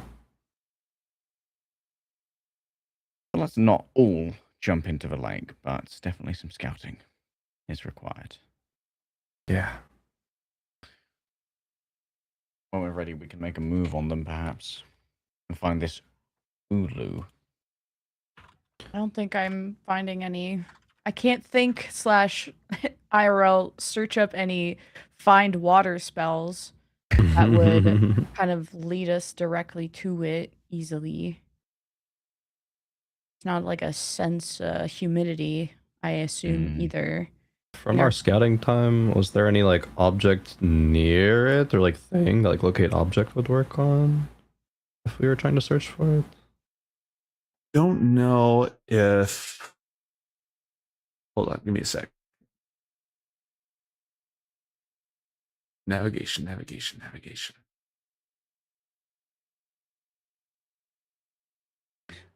How about locate person? We have the title of the commander. Ulu. That could work. If they dwell in the lake. I could send my. Oh wait, I don't think I could send my assassin. I would have to break concentration on the assassin. My void assassin. If I said Ulu, send him into the portal, but then I'd have to send my mirror variant to go and run after him to go see. That'd be where a he lot. goes. That'd be a lot. Yeah. I mean, if we set up a portaling mirror with the rune on it and you sent your kidnapper through, could you stay on the outside and maintain concentration? I don't. Wait, can I see through its senses? I'll have to check my spell. I don't think you can with the void summons. Just post it and read this giant block. All right, reading time, everyone. Creature disappears, it attacks, it obeys command. Well, it disappears 1 hour after you summoned it. Well, I don't see senses on there. But Yeah, I don't think you can see through its eyes. none of us know like a possession spell, right? Like any Ooga Booga possession spells here. Because then we could like like a possess. poltergeist.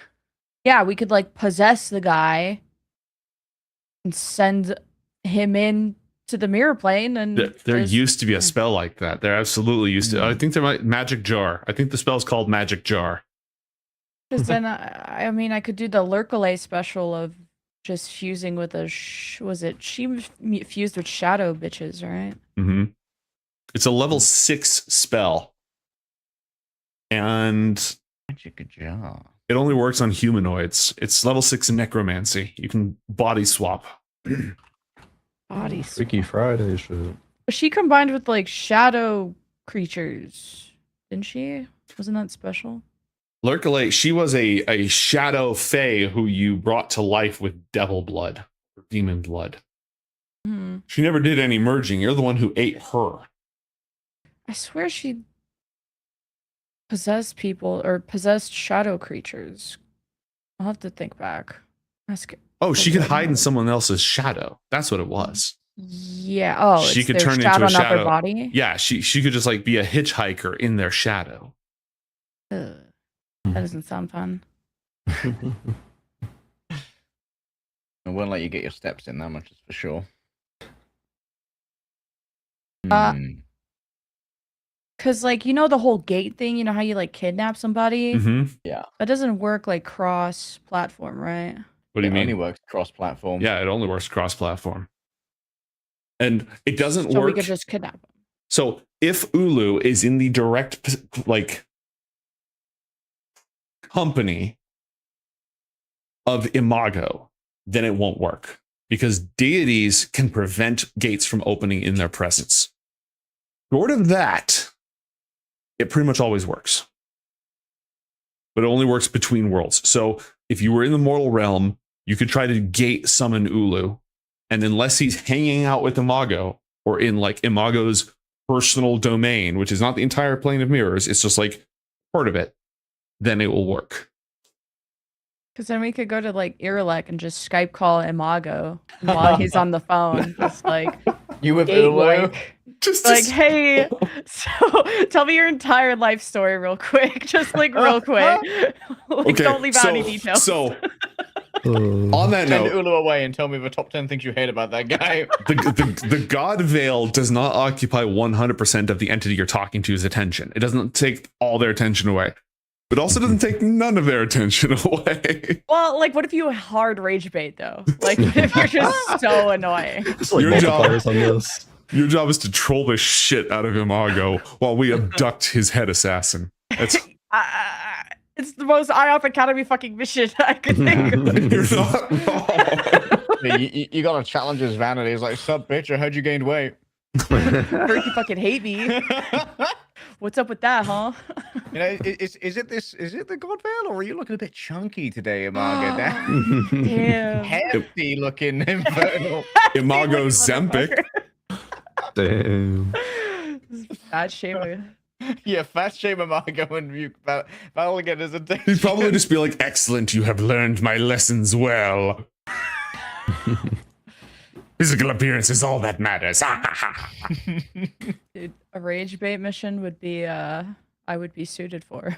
So, that's part of Garnet's special skills. Expertise in that So- shit. I prepared the workshop that he pointed out for you to go check out.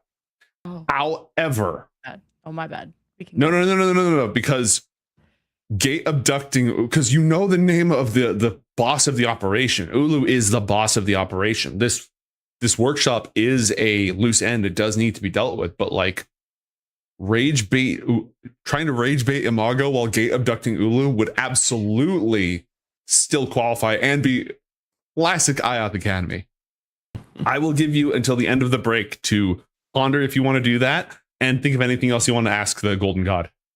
We will be back.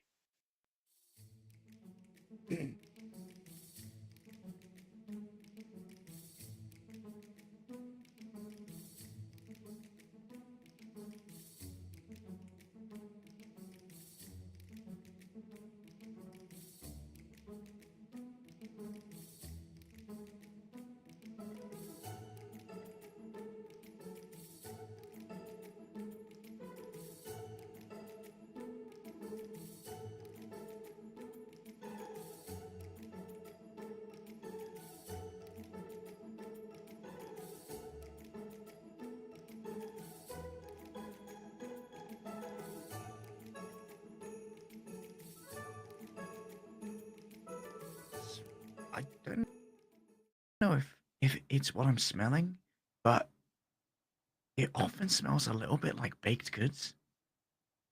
Well, that sounds lovely. That Like, does not. like cinnamony. Ariana, no. It's called the Hungry Dark. Not hungry for the food. Hungry for dark. But it's weird that it smells like something good. If it's Wait. supposed to be bad. Are you hungry dark affiliate too? Ariana? Huh? Because you smell food all the time.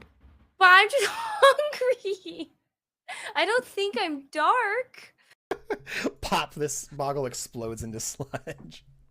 What did the ugly sticky babies do? Ugly sticky Who baby started this? attack Paramir, attack us. I destroy ugly baby. Who started it? Paramir or the ugly sticky babies?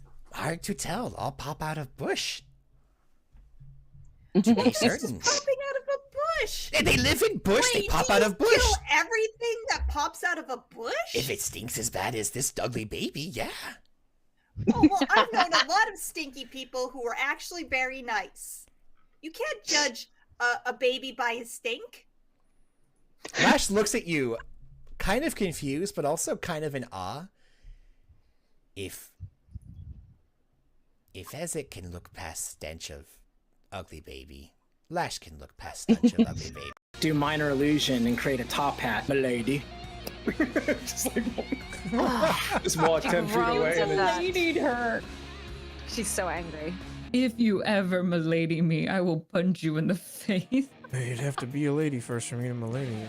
Excuse me? Nothing, Grandmaster. I would never dream of disrespecting you in that way. Well, we can get you in contact with our administrator and we can sort out this issue, but we do have to head on inside for an important matter. Yep.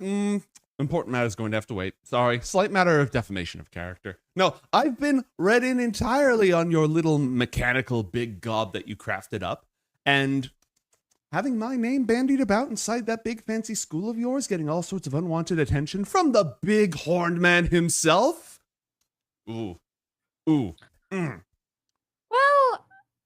You sound and look like an asshole, so I feel like we did you a favor. The negotiator, everybody. Me and Ariana just swap characters for a second. Sorry, gotta go in. Fuck you, asshole. Gone full Zara here for a moment. And now you're alone, just like me. Get voided, moron. Oh, excellent drawing. Can anyone read these runes? I don't speak primordial. What about Una? What about it? What about him? You think we could get drunk? My familiar drunk? Maybe. So I'm just contemplating all the possibilities. So you have a horn that gets you drunk? Yeah, we should. Well, stares at DM. Just as their other plans. About those plans you had, I hope you've got a good drunk Una voice. Look, it's up to you to just go for it. Underage drinking, why I'm not? mostly kidding. I'm mostly kidding. Memory and the form, physical or otherwise, of the Internal Revenue Service. I'm gonna kill the IRS. I'm gonna justice the IRS. My kind have a very particular set of laws on violence. We call it our terms of service. Despite what my terms of service Seems like pieces of the Herald. It is a dream toxin. It has contaminated this entire room, everywhere that it's spread, to poison the dream world in this proximity. I slap Sage in the face to break her concentration.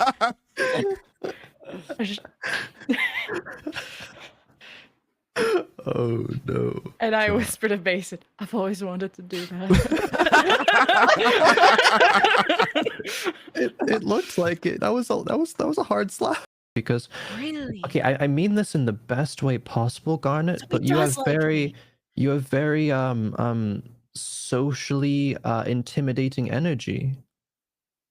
What? Mm-hmm. What?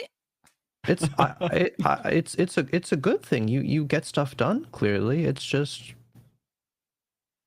is what it is. So I need to be more useless so that a man can want to feel like they can help me and not be intimidated. Now this I is need to- college. I don't think that's quite what I was getting at there. 4 seekers, and magic dampens sound in these quarters, quieting boisterous visitors and heavy snoring. And other things. I mean, And other we're all things. thinking it. Are we though? Are mean- we? These cheeks don't clap themselves. Just saying. Colonel, I've been I'm trying to sneak around. baby. Get my stomach thick. Clapping my ass cheeks keeps alerting the guards. All right. So do you guys just want to spend the night and then get breakfast and do this thing? Please, Yeah, let's God, go. yes. Yeah. Release me from this hell. This cat one shot is the most heinous betrayal and morally compromising action I've seen in a campaign. And I've run supervillain games. No, but like, what charisma? What am I doing? Wisdom saving throw. Roll a wisdom saving throw. I swear to God, I'm gonna murder you, Maddie. Okay. Okay. Okay. Wisdom. Fuck me.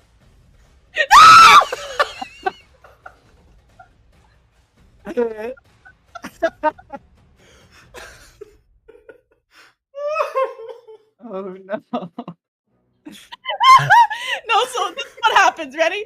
I go, come out, and then I hear put him back. I go, radio. Yeet. And then I go, yeet.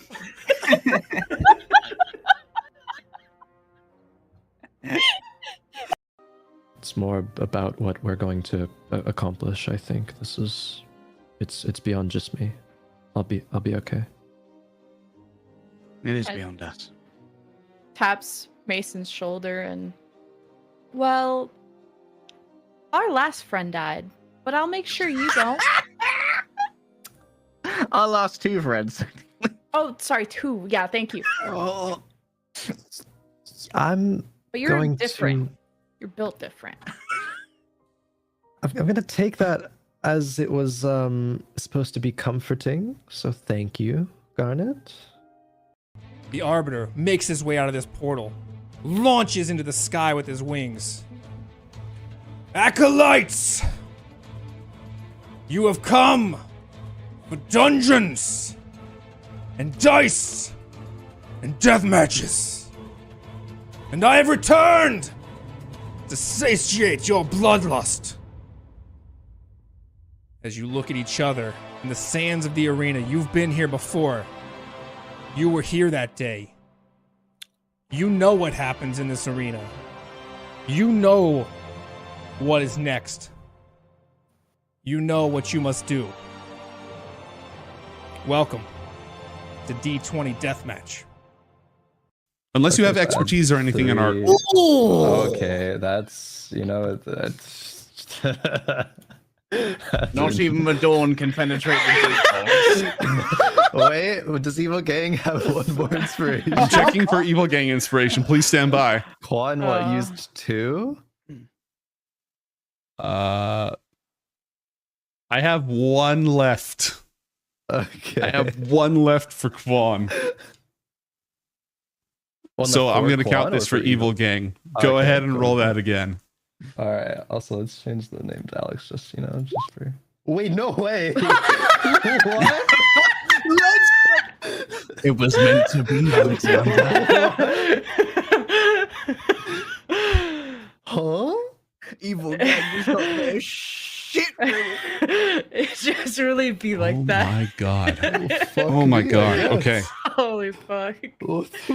Weakened by the extra-dimensional force of the Akashic Field, this final attack strikes the Kraken, and it slumps, reeling in its defeat, slowly dissolving from this reality, banished back to the phantom realms from which it once came. I'm gonna give a huge thumbs up to the kaiju. Good job!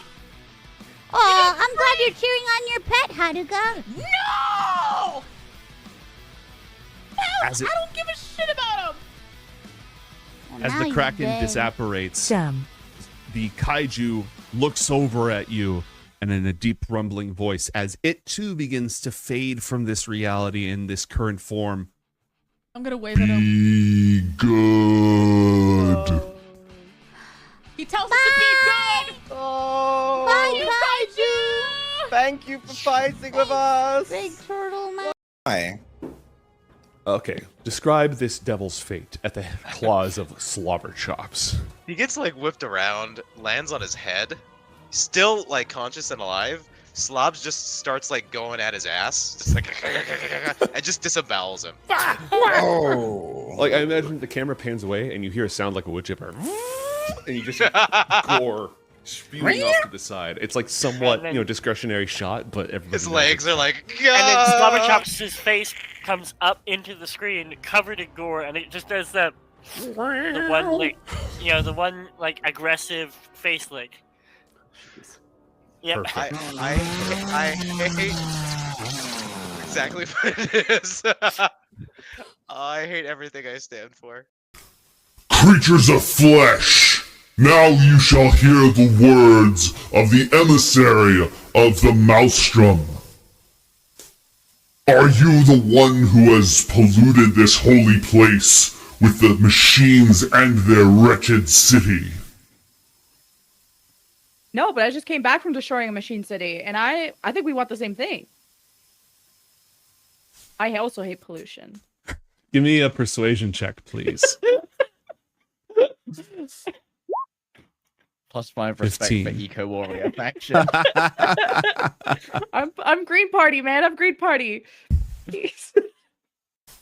Save the turtles, bro. Save the turtles. Yeah, that fire.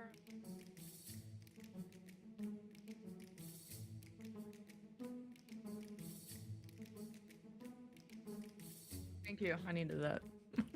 And we're back with episode 201 of Book of Dawn, Ioth Academy. Our heroes are talking to a god, and the god gave them a magic plate, and the magic plate allows them to talk to a dead mirror person assassin. And the dead mirror person assassin, who is magically compelled to obey, answer their questions at the very least, told them the name of his boss and some of his plan. And so our heroes are now plotting to abduct the boss by distracting his boss, who is an evil god. Yeah. The the Ululator. Nah. One rule of Nera names is that they all have to be palindromic. Oh. What's that mean? It means spelled the same backwards and forwards. Oh, okay, gotcha. Like, a race car or taco cat. There's some other funny ones that I don't remember. Makes me surprised they're not called the Neren instead. You would think, well, the thing is, I didn't invent the Nera. Like many other things, they're from D&D lore, and I took them, and then I went nuts with them. So that rule about them having to have palindromic names, I made that shit up. But I didn't make up the rest. I did not make up the rest of them. It's a good thing to make up. It's everything you get with me is always a hodgepodge of something somebody else made with a bunch of my own nonsense poured in on the top. That is how I do business. Yeah, that's how you do a wedding, right? Something stolen, something broken, something blue. Something borrowed, something stolen, something else stolen, a couple of broken things. Something modified. Something copyright distinct. But yes, our heroes are in a divine audience with Auric the Golden Titan. And they are and they have the plate of evil schemes. What would they like to do? I gave you a break and I told you to come back with some good ideas. And as I know, as a fellow creative, that kind of pressure always results in great ideas. I actually have a question relating back to one of the Nair's previous answers about how, like, all the people that they killed.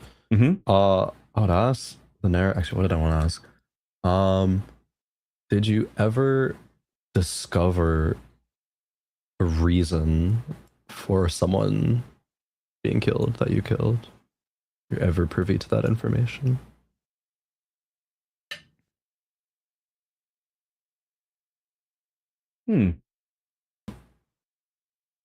First my thinking voice, then my answering voice. You know what? I have record keeping for this. I'm gonna you're making me check the records, but I have records. Okay. You're making me open files, Mason. The files, Mason. The files. What do they mean? The numbers, Mason. What do they mean? That's what I'm trying to figure out. Okay, here's one. Just looking back through my records to see. We did that. We did that. Oh. Oh, that's fun.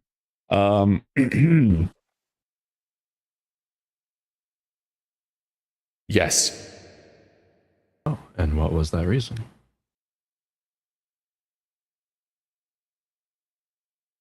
She was protecting someone we needed. Flo walks towards that black grove. It's open on the other side. It's like tapping this tuning fork against his hand. I imagine you don't know why you needed that person. No. All right. Orders. Okay.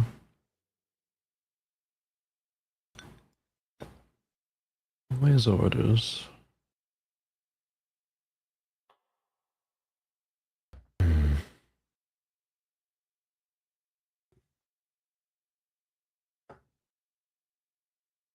Oh, for research reasons, Mr. Plate, what pisses off Imago the most?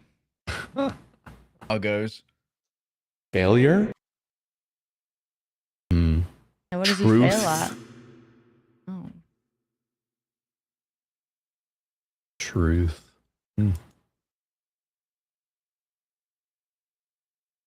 Beauty. Beauty makes him mad. Joy.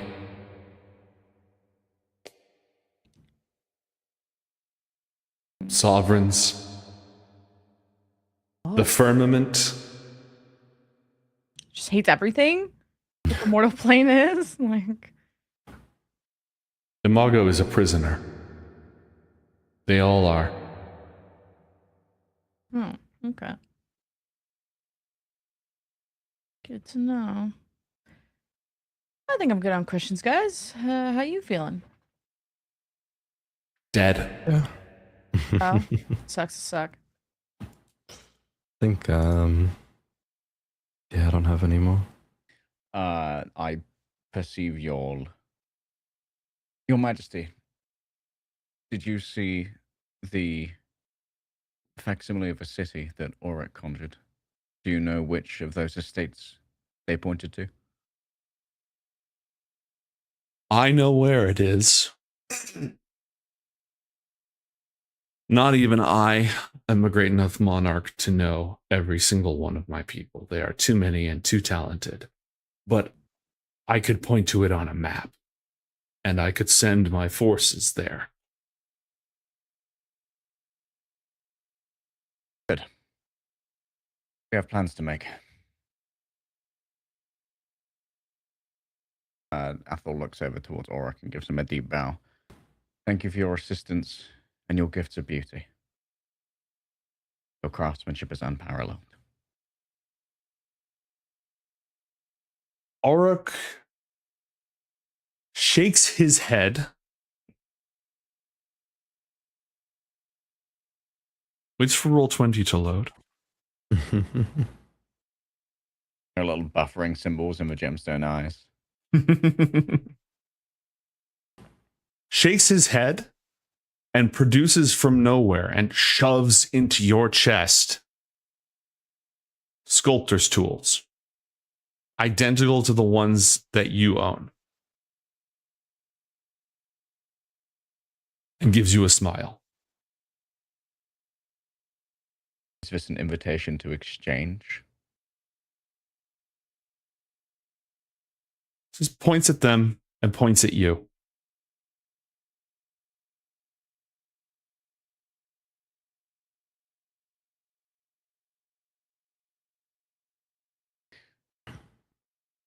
I've got a lot of promises to keep to a lot of Titans, but I'll make sure to keep this one close. The smile.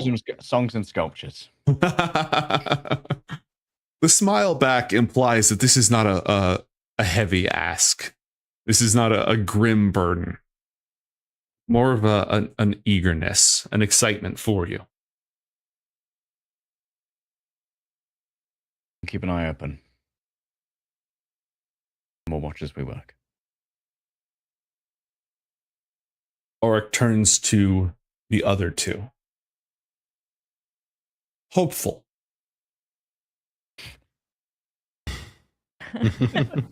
And if you have nothing else to say, then Yol will raise her hands and you will ascend upwards, feeling the G-forces pressing you down as the geode cavern is replaced once again by the glorious throne room of Nahasu.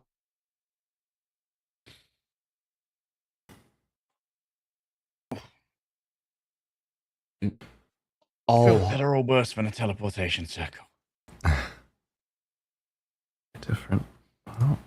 All the Titans labor and struggle to protect their people from the infernals. With the exception, perhaps, of the cupbearer. And one must wonder about Sirocco as well.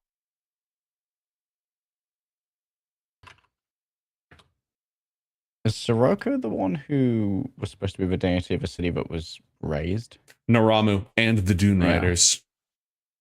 Oh boy. Yeah, they're on break. Okay, so I'm just going to replace my sculptor's tools with Oryx sculptor's tools, I guess, or Oryx gifted sculptor's tools. No, they didn't actually come with you. That Oh, was they no. don't exist. Yeah, they don't Is exist. there still a tuning fork? There is still a tuning fork, and your ring Okay. is still glowing. Okay, so only some of the things came with. Is there anything else we should know that was there but did not make the journey? You kept the plate. Yeah. You kept the tuning fork. You kept the juiced up ring.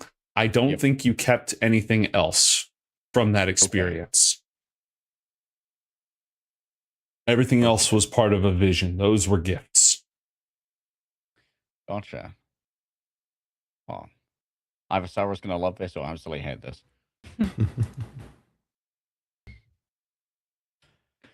So, do you want to rage beta god? Yeah. I'm already thinking. This whole time, Garnet's just been like, how can I piss off a demon god? I'm already amped up. Somebody thinks pissing me off. I get to just rage bait a god, just project that. Hell yeah. You also all get to keep the jewelry, which is praised at 500 gold. Ooh. Yeah. Very nice. Cyrus sees me like, who gave you that? You versus the guy she tells you not to worry about. Meta King, whatever. Meta King, she was hot. I'm gay now. He's happy for you as he cries. Do the three of you wish to return to Ioth Academy and let Nahasu's forces deal with the intrusion?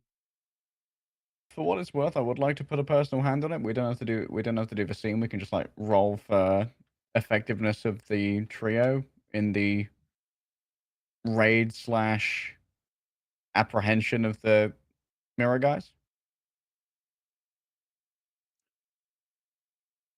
I'm actually, instead of that, going to have each of you please roll a wisdom saving throw.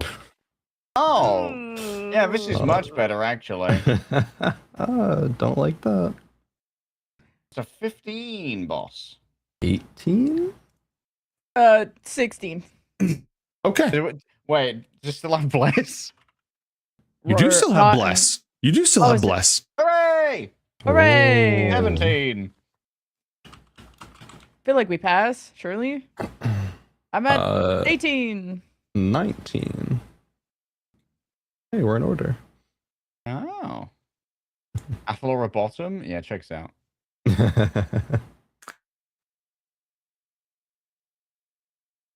When you arrive, I'll at least load the map. Accompanied by Nahasan warriors, priests, a good squad ready to deal with some trouble.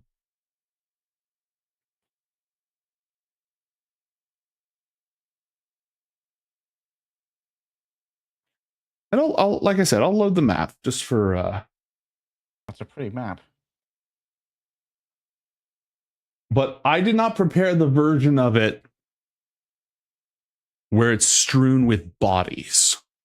Don't worry, we theater of the mind that quite often here. When you arrive, the guards are gone,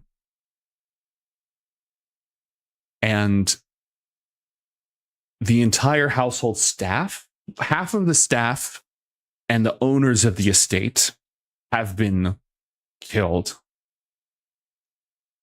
and half of them are missing. And the ones who were killed with extremely sharp blades. Yeah, I was going to say, if we look at the wounds of these, consistent with narrow blades or mirror blades.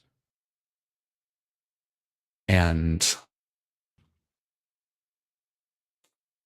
on the floor of the workshop, each of your names was written in blood. That's what is this a workshop that makes mirrors? No, they're not supposed to. Is that like a basement with a bunch of mirror making equipment? They did have, there was a secret place where the adult daughter of the estate owner was making mirrors in secret. These killings happened very fucking recently, extremely recently. Like they barely had time to pull this off, and they did not have time to destroy the workshop, completely cover their tracks, any of that stuff. Athor asked the guards to make a perimeter and for the priest with their gems of true seeing to go and do random spot checks. Oh yeah. Oh, the fuck do they know we were coming? Well, I guess they would have probably seen us enter Nahasu. Ulu would know. Roll an investigation check, please, Athalor. By the way, the plate leaves Oryx chamber charged. So it is charged and you can use it and it'll recharge at dawn again. Investigation. 18. Okay, this happened. It's a big city. It takes a while to mobilize. Let's say that it took like an hour to get a strike force together. They died less than an hour ago. How contained is with violence? Just inside the estate. Might have been loud. Neighbors probably heard something. Maybe saw people fleeing. Almost certainly. Let me roll some dices here. Roll some dices. Where did I put all of my Neras? Here we are. I'll get one of the you. Yeah, okay, you. Because it was fast. Mm-hmm. Yeah, this wasn't an expert, meticulous cover-up job. Okay, it was an expert job, but it was not meticulous. I got a 27 on my stealth check, meaning that barely anyone heard anything. Oh, damn. That's some good stabbing. Mm-hmm. As we go around, I kind of just like casually tapping for tuning fork on things. Very much annoying everyone else, I imagine. There are no mirror clones present. But only about half of the workshop staff are accounted for. And of the nobility who own this workshop, the entire noble family, their bodies are accounted for. But again, not the adult daughter. She is nowhere to be seen. And she's the one who had the secret mirror workshop. I assume we can tell the authorities here to be on the lookout for that particular noble, although I doubt she's going to be returning anytime soon. Yes and no. Well, this seems to be a burned bastion at this point. They could be anywhere. Likely even return to the mirror plane through whatever the daughter had. I imagine she was a mirror clone as well. There was one large mirror that was in her workshop, which was shattered.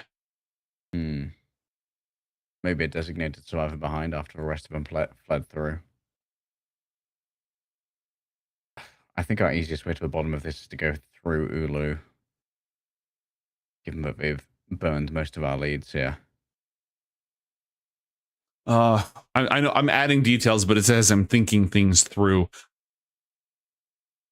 The mirror that was shattered in her workshop, there was a dead guard who bled out on top of it, who appears to have been the one who did the shattering.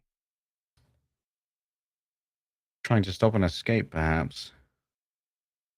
Roll investigation, anyone who wishes to.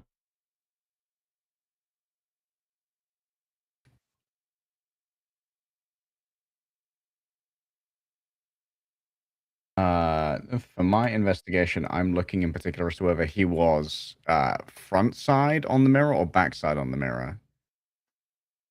He was standing in front of it when he smashed it. He bled out, is the cause of death. And Garnet can tell that he was injured because of the blood splatter pattern, so on and so forth. He was injured before he smashed it. So he sustained a wound, smashed the mirror, and bled out and died.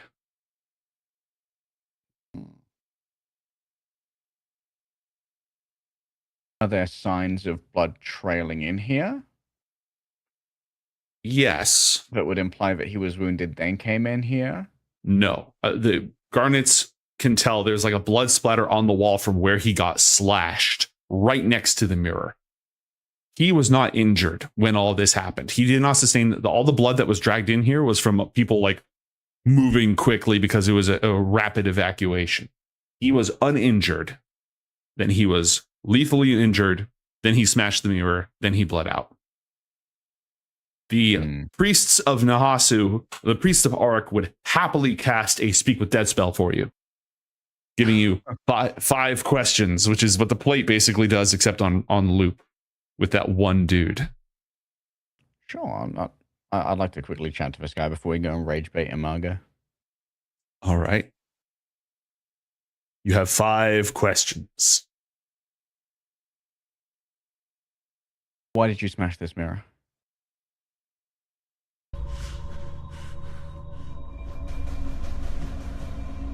Compelled.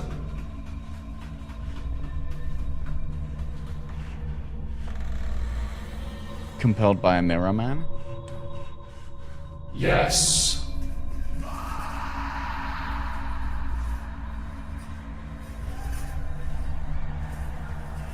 What leverage do they have on you?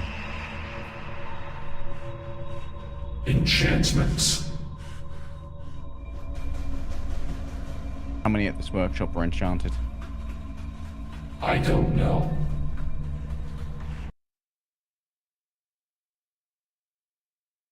Where did the assailants go? Through the mirror. He blocked their escape afterwards.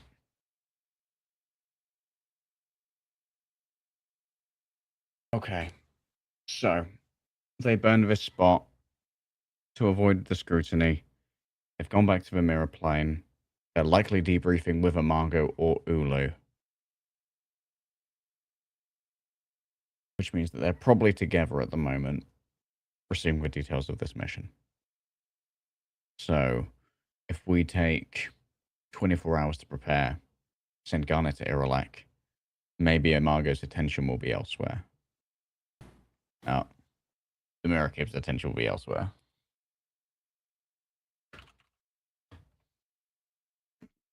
All right. Seems reasonable.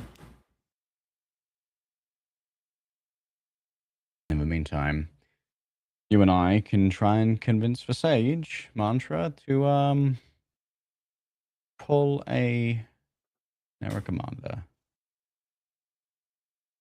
Assuming all the proper, safety precautions are in place, I feel like it shouldn't be too difficult.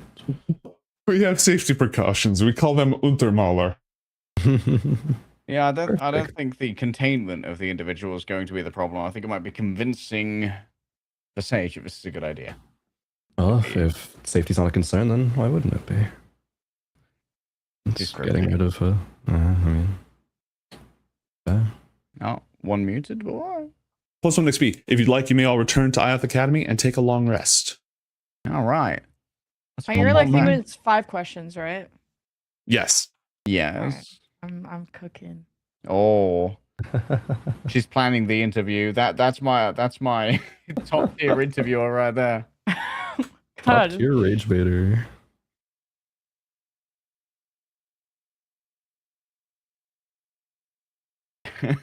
Do you think you're ever gonna be beautiful?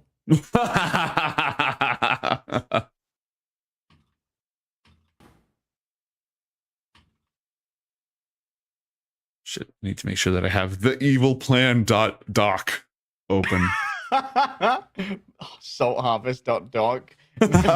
Brackets Ioth do not open. /final/really final/version 34/fuck. Yeah. That checks out. That's some big villain energy. All right. Having taken a nice long rest,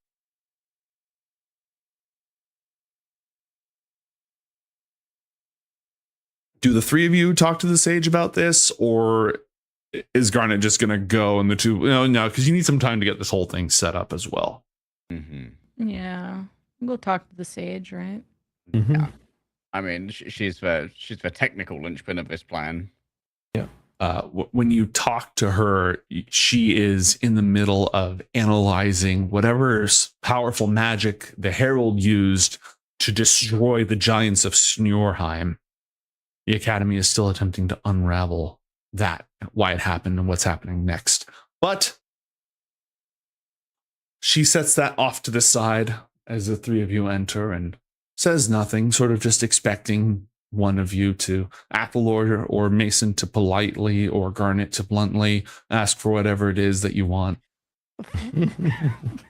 How'd I catch a stray?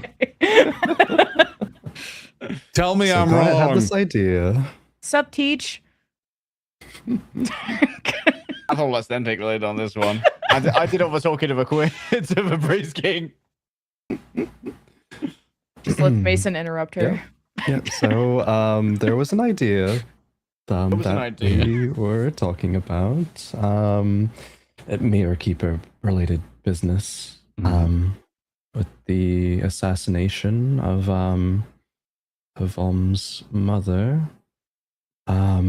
We figured out who's the commander behind it.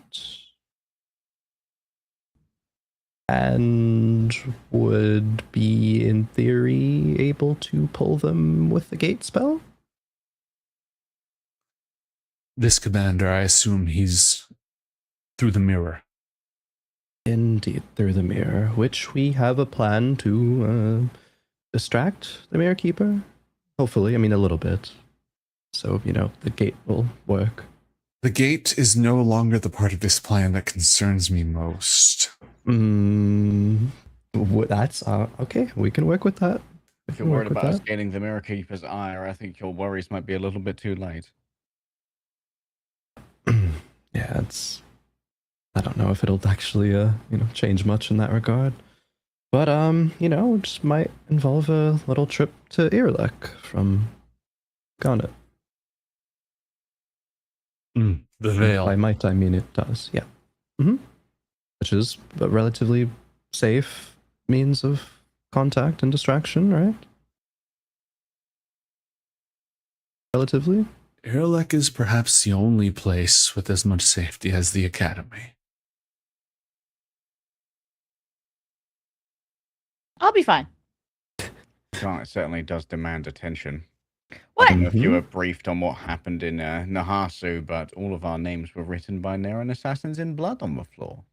That is true. So when it comes to priority callers, Garnet's going to be high up the list. What the? Yeah. Wait, yeah. I'll be a great distraction. I have great ideas. What to ask him? Now that concerns me. Likewise, but in theory, this is sound. So you'd be willing to help? Do you know anything about this target? The commander's name is Ulu. They dwell in a lake at the center of the Mirror Plane. They're one of the commanders of the Nera. Responsible for just following orders and wanting to stay alive and presumably killing many, many, many people. Seems they're responsible for second-tier delegation from the Mirror Keeper themselves. Possibly a prime lieutenant.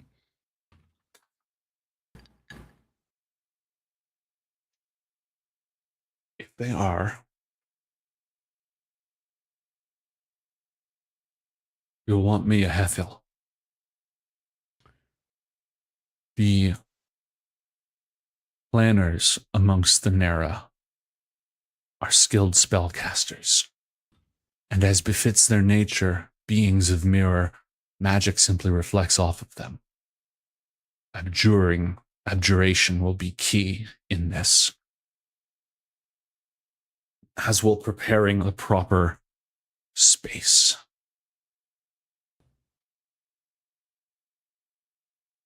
Anything else that we can do to distract the Mirror Keeper will be important. Do you have other ideas? Yes, Mantra. your counterpart.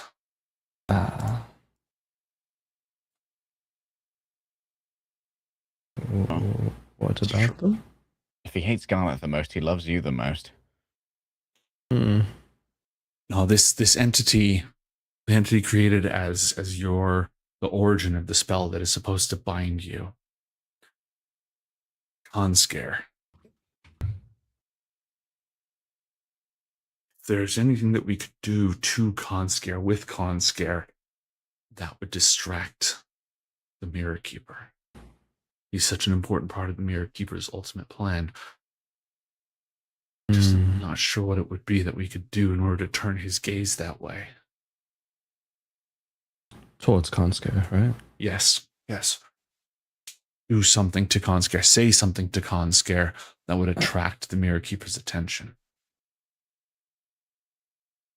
I guess we could all be separated and I can have a little meeting with Conscare. Fate number 2. Do you have some... Yeah, if you tempted Conscare with the joining of hands between yourself and Garnet, then why would the Mirror Keeper be looking at his loyal lieutenant? He would be excited about my thing and angered at Garnet's. That's probably enough attention split. If they both happened at the same time, it could look suspicious. If your meeting were to happen first, to pull that thread and turn his mind that way, then at the moment we're prepared to strike, Garnet goes to the Veil on Irilek and excoriates him. Perhaps that would be enough. But I don't want to put you in Conscare's sights any more than necessary. So unless you have something to say to him aside from just tempting or teasing him, I don't know if we have a true plan there. Well, as much as he is very, very misled, doesn't seem like Conscare means ill. I don't think I hope I shouldn't be in much actual danger there. You're not thinking of truly meeting with him. We were going to do something remote. What better way to distract the Mirror Keeper? That is far too dangerous. This lieutenant of his, no matter how valuable he might be, placing you in actual danger when Imago has the weight of this runic spell built up for so long. That's not worth the risk. It is only worth the risk if we can do it safely. All right. In dream or on the other side of your protected mirror or something. In dream, perhaps, then. Unless there's been some new development in that spell, I don't think we can take the risk. Behind the protected mirror, would Imago have easier access to view you? Yes. He would be, if you're looking through a mirror, shielded or not, the rune only prevents transition or replacement. It does not prevent looking or hearing. The Mirror Keeper could certainly share that sight. Conscare could likely come to you rather easily. We'd have to assume that they share their father's aptitude for traversing the mirror plane. Yeah. Hopefully. My concern, I suppose, is, well, if it does distract the Mirror Keeper, until it realizes that I'm not actually going to do it, would that attention remain diverted? I mean, I agree it will look suspicious if they happen at the same time, both distractions, but... If it happens at the same time, it needs to be sudden and abrupt and all happen very, very simultaneously. Otherwise, you need to have your conversation with Conscare to get him thinking, to get him communicating between the two of them. Then Garnet taps in. Perhaps simultaneous as a shock would be best. And you needn't decline Consier and the Mirror Keeper's offer to join them. Think of something that you want that might be a little bit hard to retrieve on short notice. Frame it as negotiation.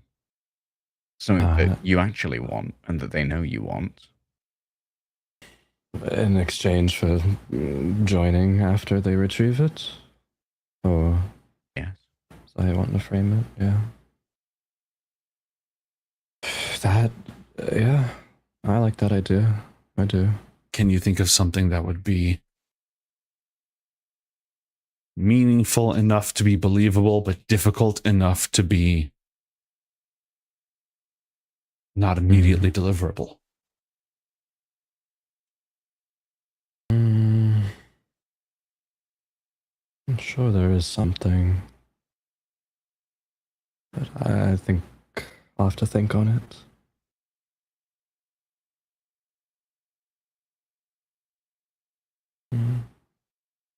I'll get back to you soon on that, but I'm sure there is something, yes. Could enthrall them with vanity, perhaps. Wanting to once again become a dragon strong enough to save Sventisco and everyone here at the Academy.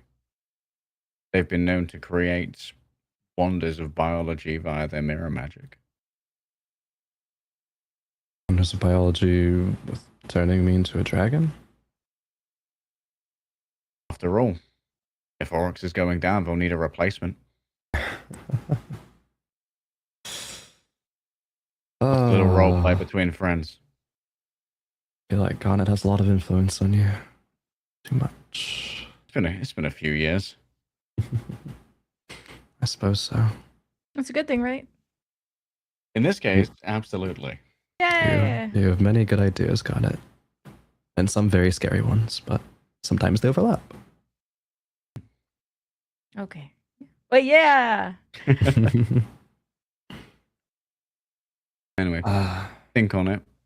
I think that this would be good enough to split the attention.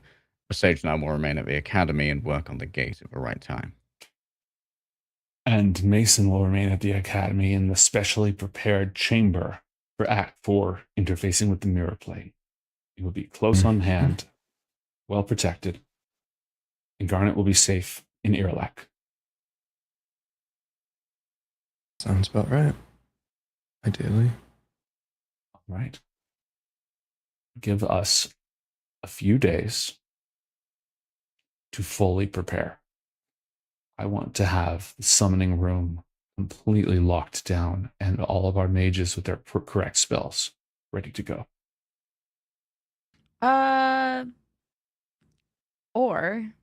Or they literally wrote our names in blood in mirrors, and they are gonna strike when we're most vulnerable.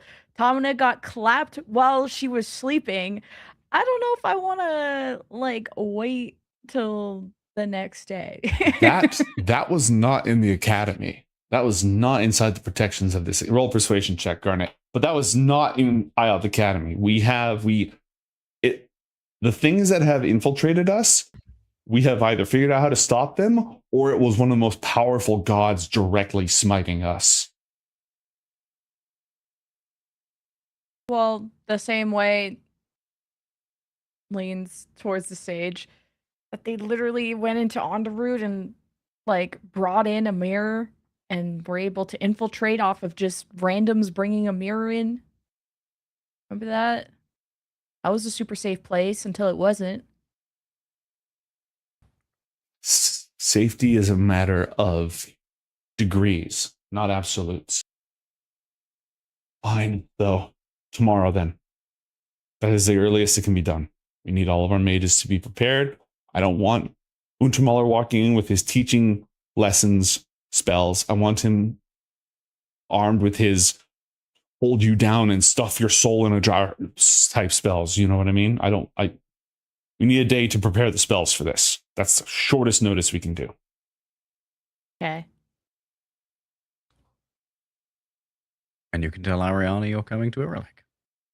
Oh, yeah. Okay. Well, I don't think she'll live the reason, but Does I'll tell her after. Yeah, maybe tell her after. Does anybody have anything that they want to do in the intervening day? Yeah, I have a plan, perhaps, actually. Something to ask for. Okay, Can I hand the gold tuning fork off to Mason, given that he's going to be directly interfacing with Mirror People? Makes sense. Sure, add I will RX break tuning that fork. down. Yep. As for the plan, well, we do know that Mirror Keeper and Herald and whoever else are like loosely working together, right? But they all have their own plans. And Correct. agendas. Yes. What if to, make that agenda go for it, we stop an infernal agenda? Ask to stop the Heralds by asking them to kill Alex. I will complete the golden circle if you send your assassins to kill Alex. That's a hell of a bargain. Holy crap. Vanity and selfishness go hand in hand. Yo, dab me up, Mason. Nobody dabbed my boy up, man.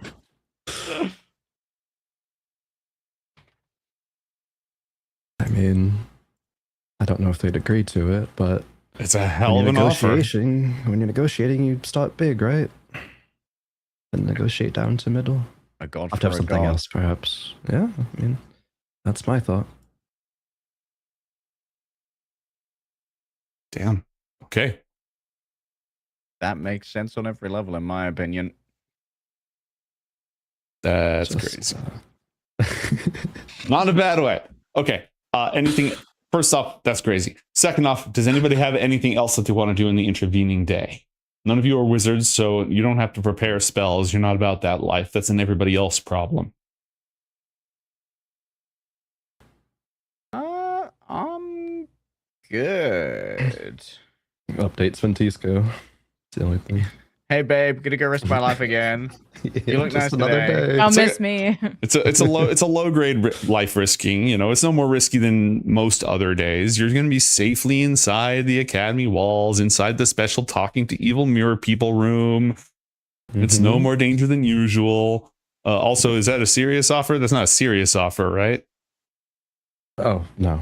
Okay. Then Actually, you'll be in a lot of danger once they realize it's not a serious offer and they do the thing. If they do the thing, and then they're suddenly going to be incredibly mad at us. Gee, I wonder what that's like. They might write your name in blood on the floor somewhere. That's true. That's fair. Never mind. No more danger than usual. Let's be like really mad about it though. Be really cunty about it. Yeah. Okay. Garnet, have you written out your speaking of which? Yeah. Have you written out your questions? Okay, cool. Okay. My Imago rage bait list V2.4. All right. There's like a potentially really serious scene here, but we led with like Lemon has been plotting this for half the session. I do not want to fail that. I want to manifest that. I want to allow that to happen. So on the day of, are there any specific preparations any of you will make? Before Mason goes in the hole, I'm going to retrieve the sword from the hole. Or before Mason goes in the Different hole. in the special Different room. hole. Different hole. Okay, so you have the sword that has the Void Herald and that one brigand inside of it. Anyone else I'm missing? No, I don't think there are too many other souls in there right now. All right. But these guys reflect spells, so I figure I'm going to need a good melee weapon potentially if things get out of hand. The end of the song is nigh. I know. For me, I mean, just be as runed up as possible. Protection runed up. Okay. Get yourself a scroll of protection from good and evil. You can have somebody mage armor, homie. Someone else can cast it for you, like for the purposes of this. If you're in the school, like Athalor in the Doom Room, you're absolutely going to have protection from good and evil. Garnet, you can have that on you, but you're going into the Veil Room, which should be completely safe as long as you don't try to fuck with it, Mason. Yes, I'm not Mason, going damn. there. I'm not going there. Whoops. We all make mistakes, right? It's fine. Yeah, everyone gets a sharpie out and draws You dicks will- on the veil sometimes. All of you Everyone will gets go, one murder. All of you will go down in history for different reasons, and Mason will be first person to ever get blacklisted from the Sacred God Veil. Banned. And for Mason to be the one. That's crazy. I got banned from a bar at The bad boy of the 16. group. To be Like, fair, we all got some dumb shit.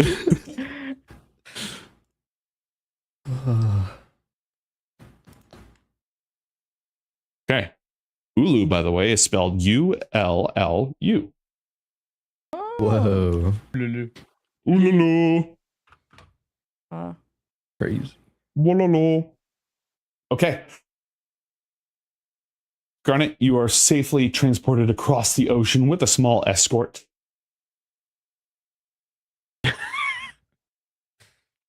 Like, they're not hot? here. Sorry. Any of you guys bring any edibles? It matters for how annoyed I am that I need to be escorted. It's like, I need you guys to like really breathe down my neck right now, okay? I need to be fully peeved. Okay.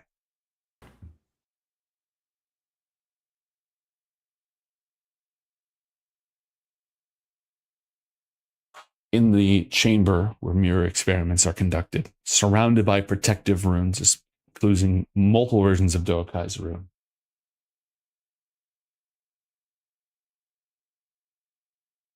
Crowan, how are you going to get Konska's attention? How did we do it last time? We hit him up through Dream, I think. I don't remember exactly. You could sending.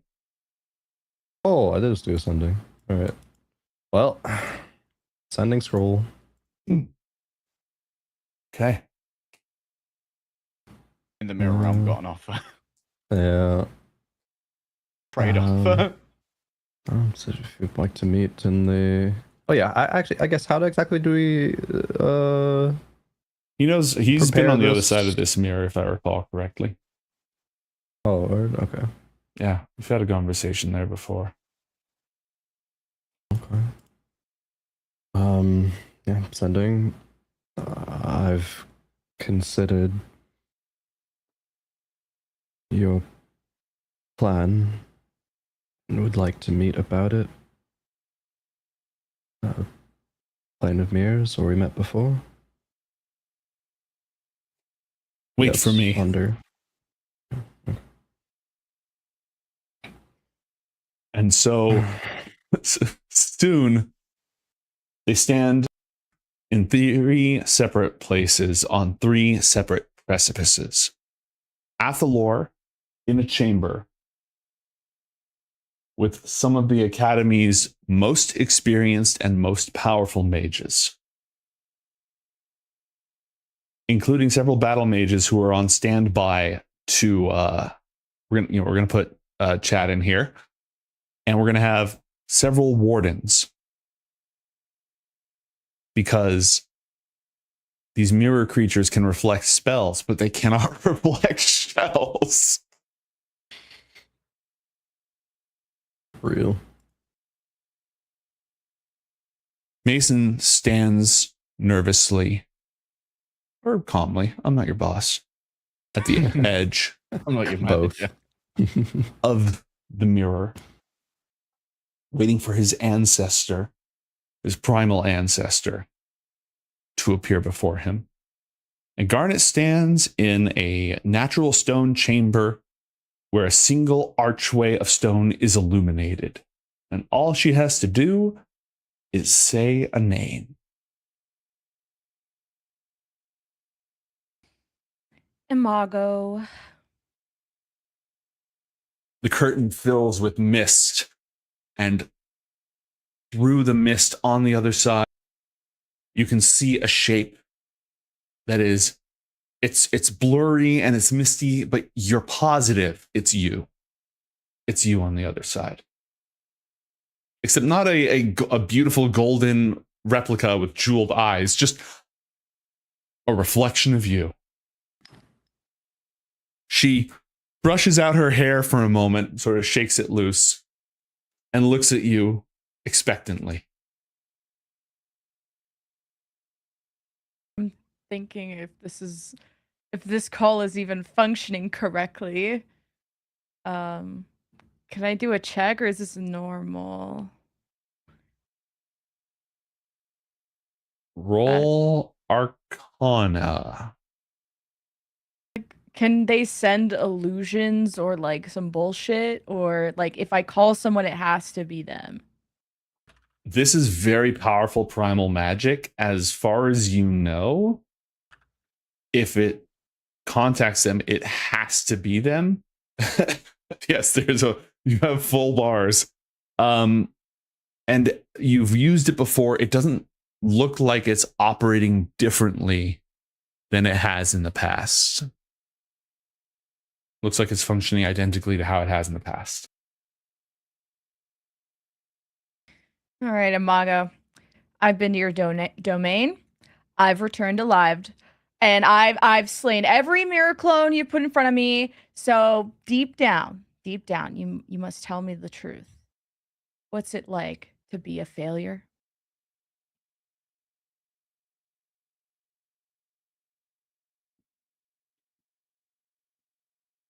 I don't know. Ask El now. Ask El now. Ask El now. Ask El now. Ask El now. All right, so you must already know nobody willingly wants to be in your presence. All right. No one would find joy in working under you, and no one cares about your bullshit teachings. So, what has it been like to be utterly alone that even the void sounds more pleasant?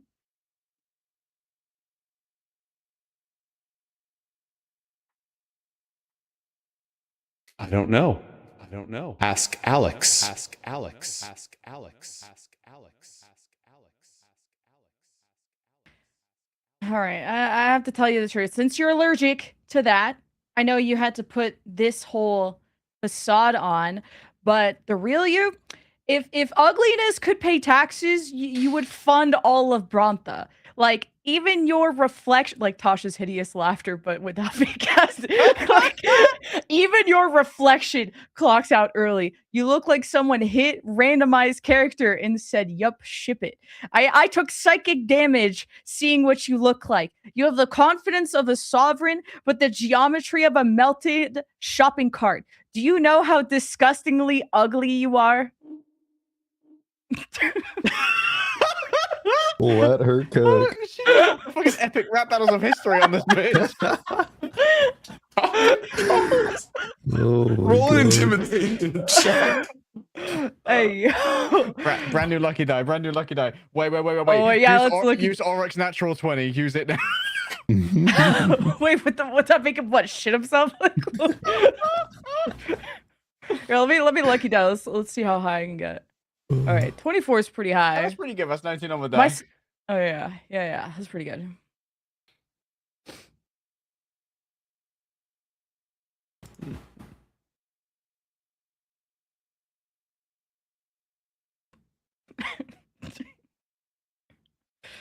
Actually gonna go through ego death over there.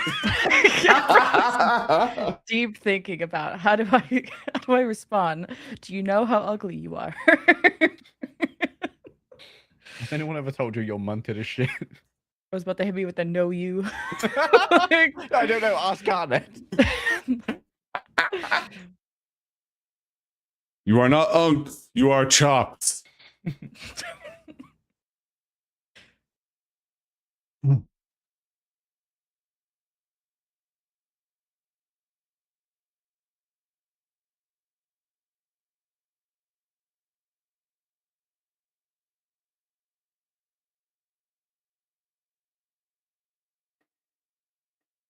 Stupid girl. Stupid girl. Stupid girl.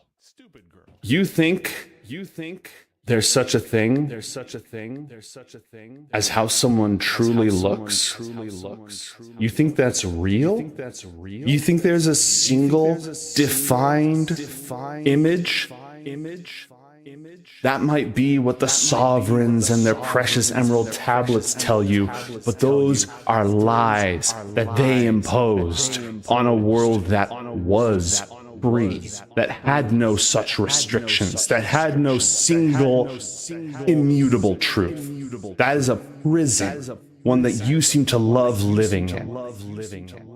You are too small and simple and meaningless to even begin to understand the beauty that was the dawn. You are just a pile of meat and a single, simple knot of magic, of vital and psychic energy that we call a soul, a tiny little fleck that has never seen the tapestry that this world should be. Holy, I didn't listen to all of that. I'm happy for you, or sorry that Happy, happened, or whatever. congrats, sorry, or whatever. What's unreal is you thought that was a comeback. So if you, let's get serious. If you want to kill me so bad, I mean, you've been watching me, been following me and my friends, like, what a giant waste of time you are and a waste of space. So would you like to know how to find me? Because I could give you those coordinates so I could kill you myself.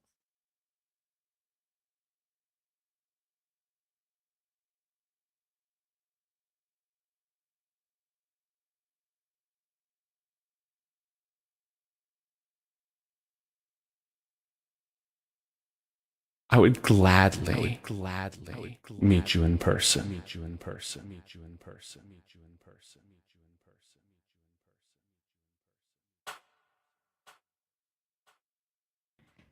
All right. Well. Anyway, so I'm not going to tell you. I had to weigh that carefully for a second. I almost said, You can "Come at me, find my bro." foot 2 foot up your ass. Find me at your dad's house. Making a fake sovereign he'd be proud of.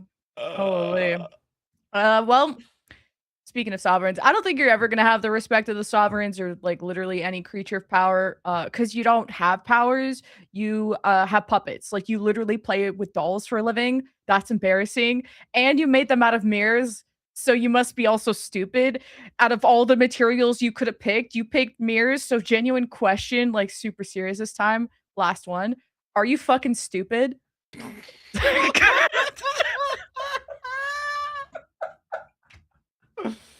So for real, bestie. I'm so serious. Are you fucking dumb?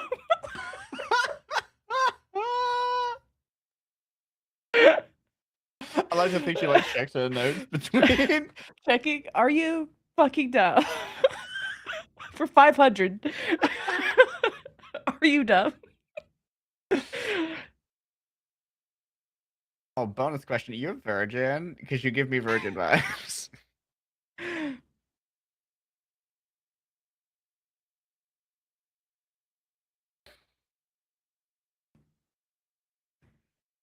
Who said I wanted you dead?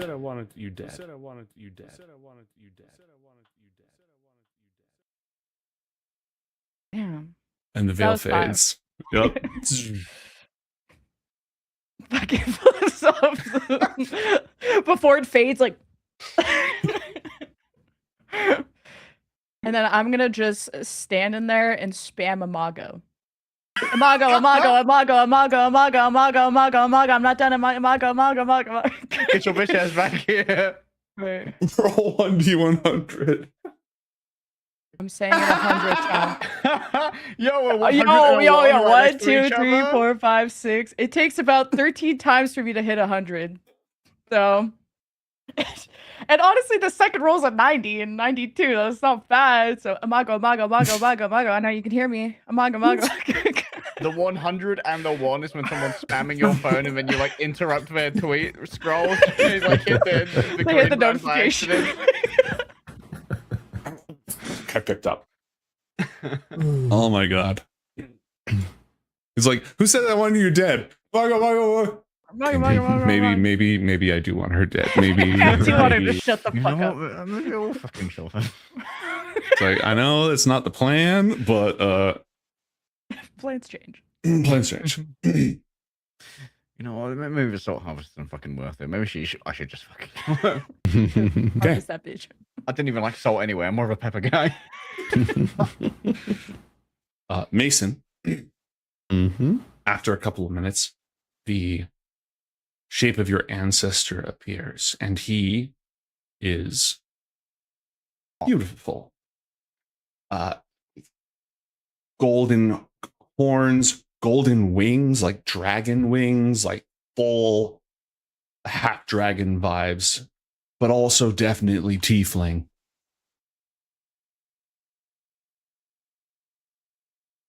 Mason.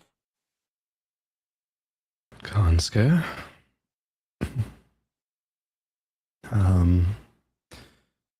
Thank you for meeting on short notice.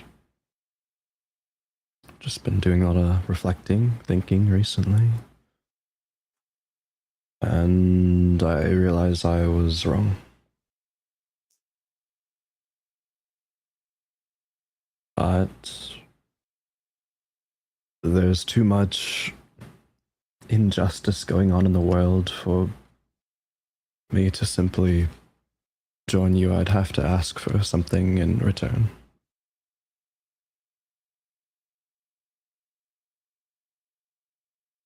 I'm glad you changed your mind. There is nothing I want more than to be reunited with my father. And when that happens, I'll be able to change things. We will be able to change things. What do you want to change? The power that he represents, that ability to enact justice, it's going to live in me and it's going to live in you. And together, with our Father, we are going to spread his perfection across the world, not just one tribe. We'll be able to right wrongs everywhere. What do you need? I hear your words and I want to believe you. I really do, about you sharing the same view of justice, but I've too many times been scorned by people saying a thing and not doing it. So what I ask of you would be to prove that you mean it, that you want to make this change and leave the world better. I'm not going to leave it at all. It's been left too many times by too many people. But I understand. Make it better. You want proof. You want a sign of good faith. I do. Is that a reasonable ask of you? What can I do? The Herald, you know of them? Yes, of course. I've been conspiring for some time now to do unspeakable things, bad things, and there is someone both caught up in all of that and also integrally a part of their plan. And I don't think that the Herald's plan can work without this person. I would, for justice's sake, for the world, ask you to kill him. Who? Alexander. Cal's Blythe. Roll an insight check, please, Mason. Pay no heed to the 18 I just rolled. Okay. There's no change in expression, just a sort of patient concern and determination. And what has he done? Turned his back on those who called him friends.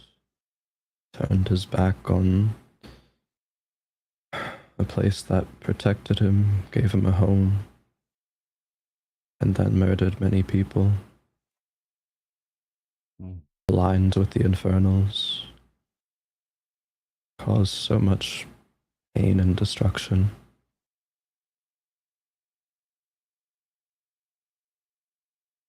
See. And at the cost of his life, you would join with me, your forefather, and help me unite with my father? If you see it done, I would.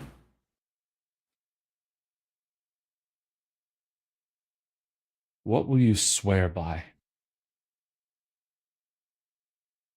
What is most meaningful to you? What is most meaningful to you?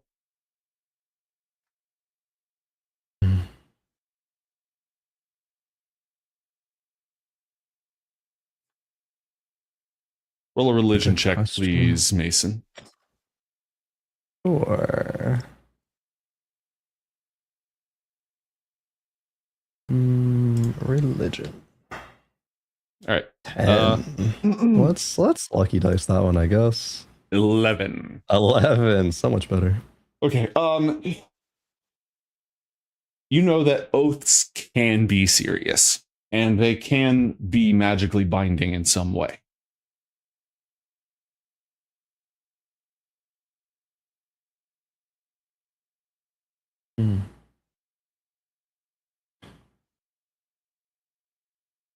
I would swear upon my allegiance and good faith to Oryx himself.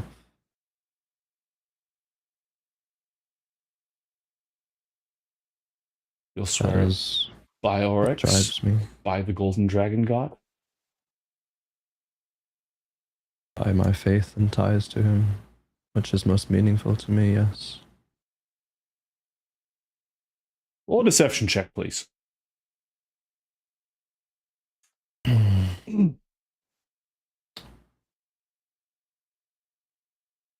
30-20. How about an automatic now 20? I guess that's still in the cards, isn't it? Yeah. If that's cool, I guess. We'll cash that one. Gonna use it by the end of a session. And we are 3 minutes over right now. Oh, shit, right out of time, actually. Oh my god, it's not 20. What the fuck? Oh. Match him. Mason. Mason, look at me. Yeah. If you swear by Oryx himself that if I kill Alexander, you will join with me, then I will kill Alexander. And I'll do it tonight. Oh, gee. Tonight? Efficient. You have that There's no ability? motion. That power? How much motion do you have? Shit. I will do whatever it takes. If you give me your oath by the Golden Dragon, I will see it done. I, mantra of the Oryx tribe, do swear by Oryx that I will join with you once Alexander is dead. He smiles. It's an expression of joy and relief and almost heartbreak.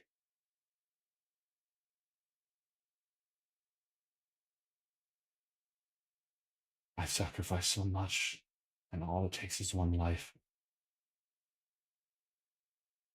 And I will see you in the morning. And he turns and walks away. And I was gonna do some other shit, but that is absolutely where we are ending for tonight. Working on this shit for 4 years, and bro just says BRB. I'm gonna pull up. Like actual drive-by shooting at Alex's fucking academy. Like what the fuck? I got killers. I got shooters. Bro, just put a mag into his Glock like that. Apparently, holy I shit. know that guy's address. Thought this would take a hot minute. I mean, Mason comes back. Hey guys, so just killed Alex. yeah, you're welcome, by the way. Fact, how's your day going? Ooh. I'm sure that won't be any possible complications from this. So I love this game. We will Have a see. plan. Don't worry. I have a plan. I have a plan. Oh, good. He crossed his fingers behind his back. He didn't mean it. Nah. You'll see though. You'll see. All right. Like I'm cooking DM stuff back here, but DM stuff is only like half as good as player stuff. Not gonna lie. Then I will see all of you next time on Book-a-thon Ioth Academy.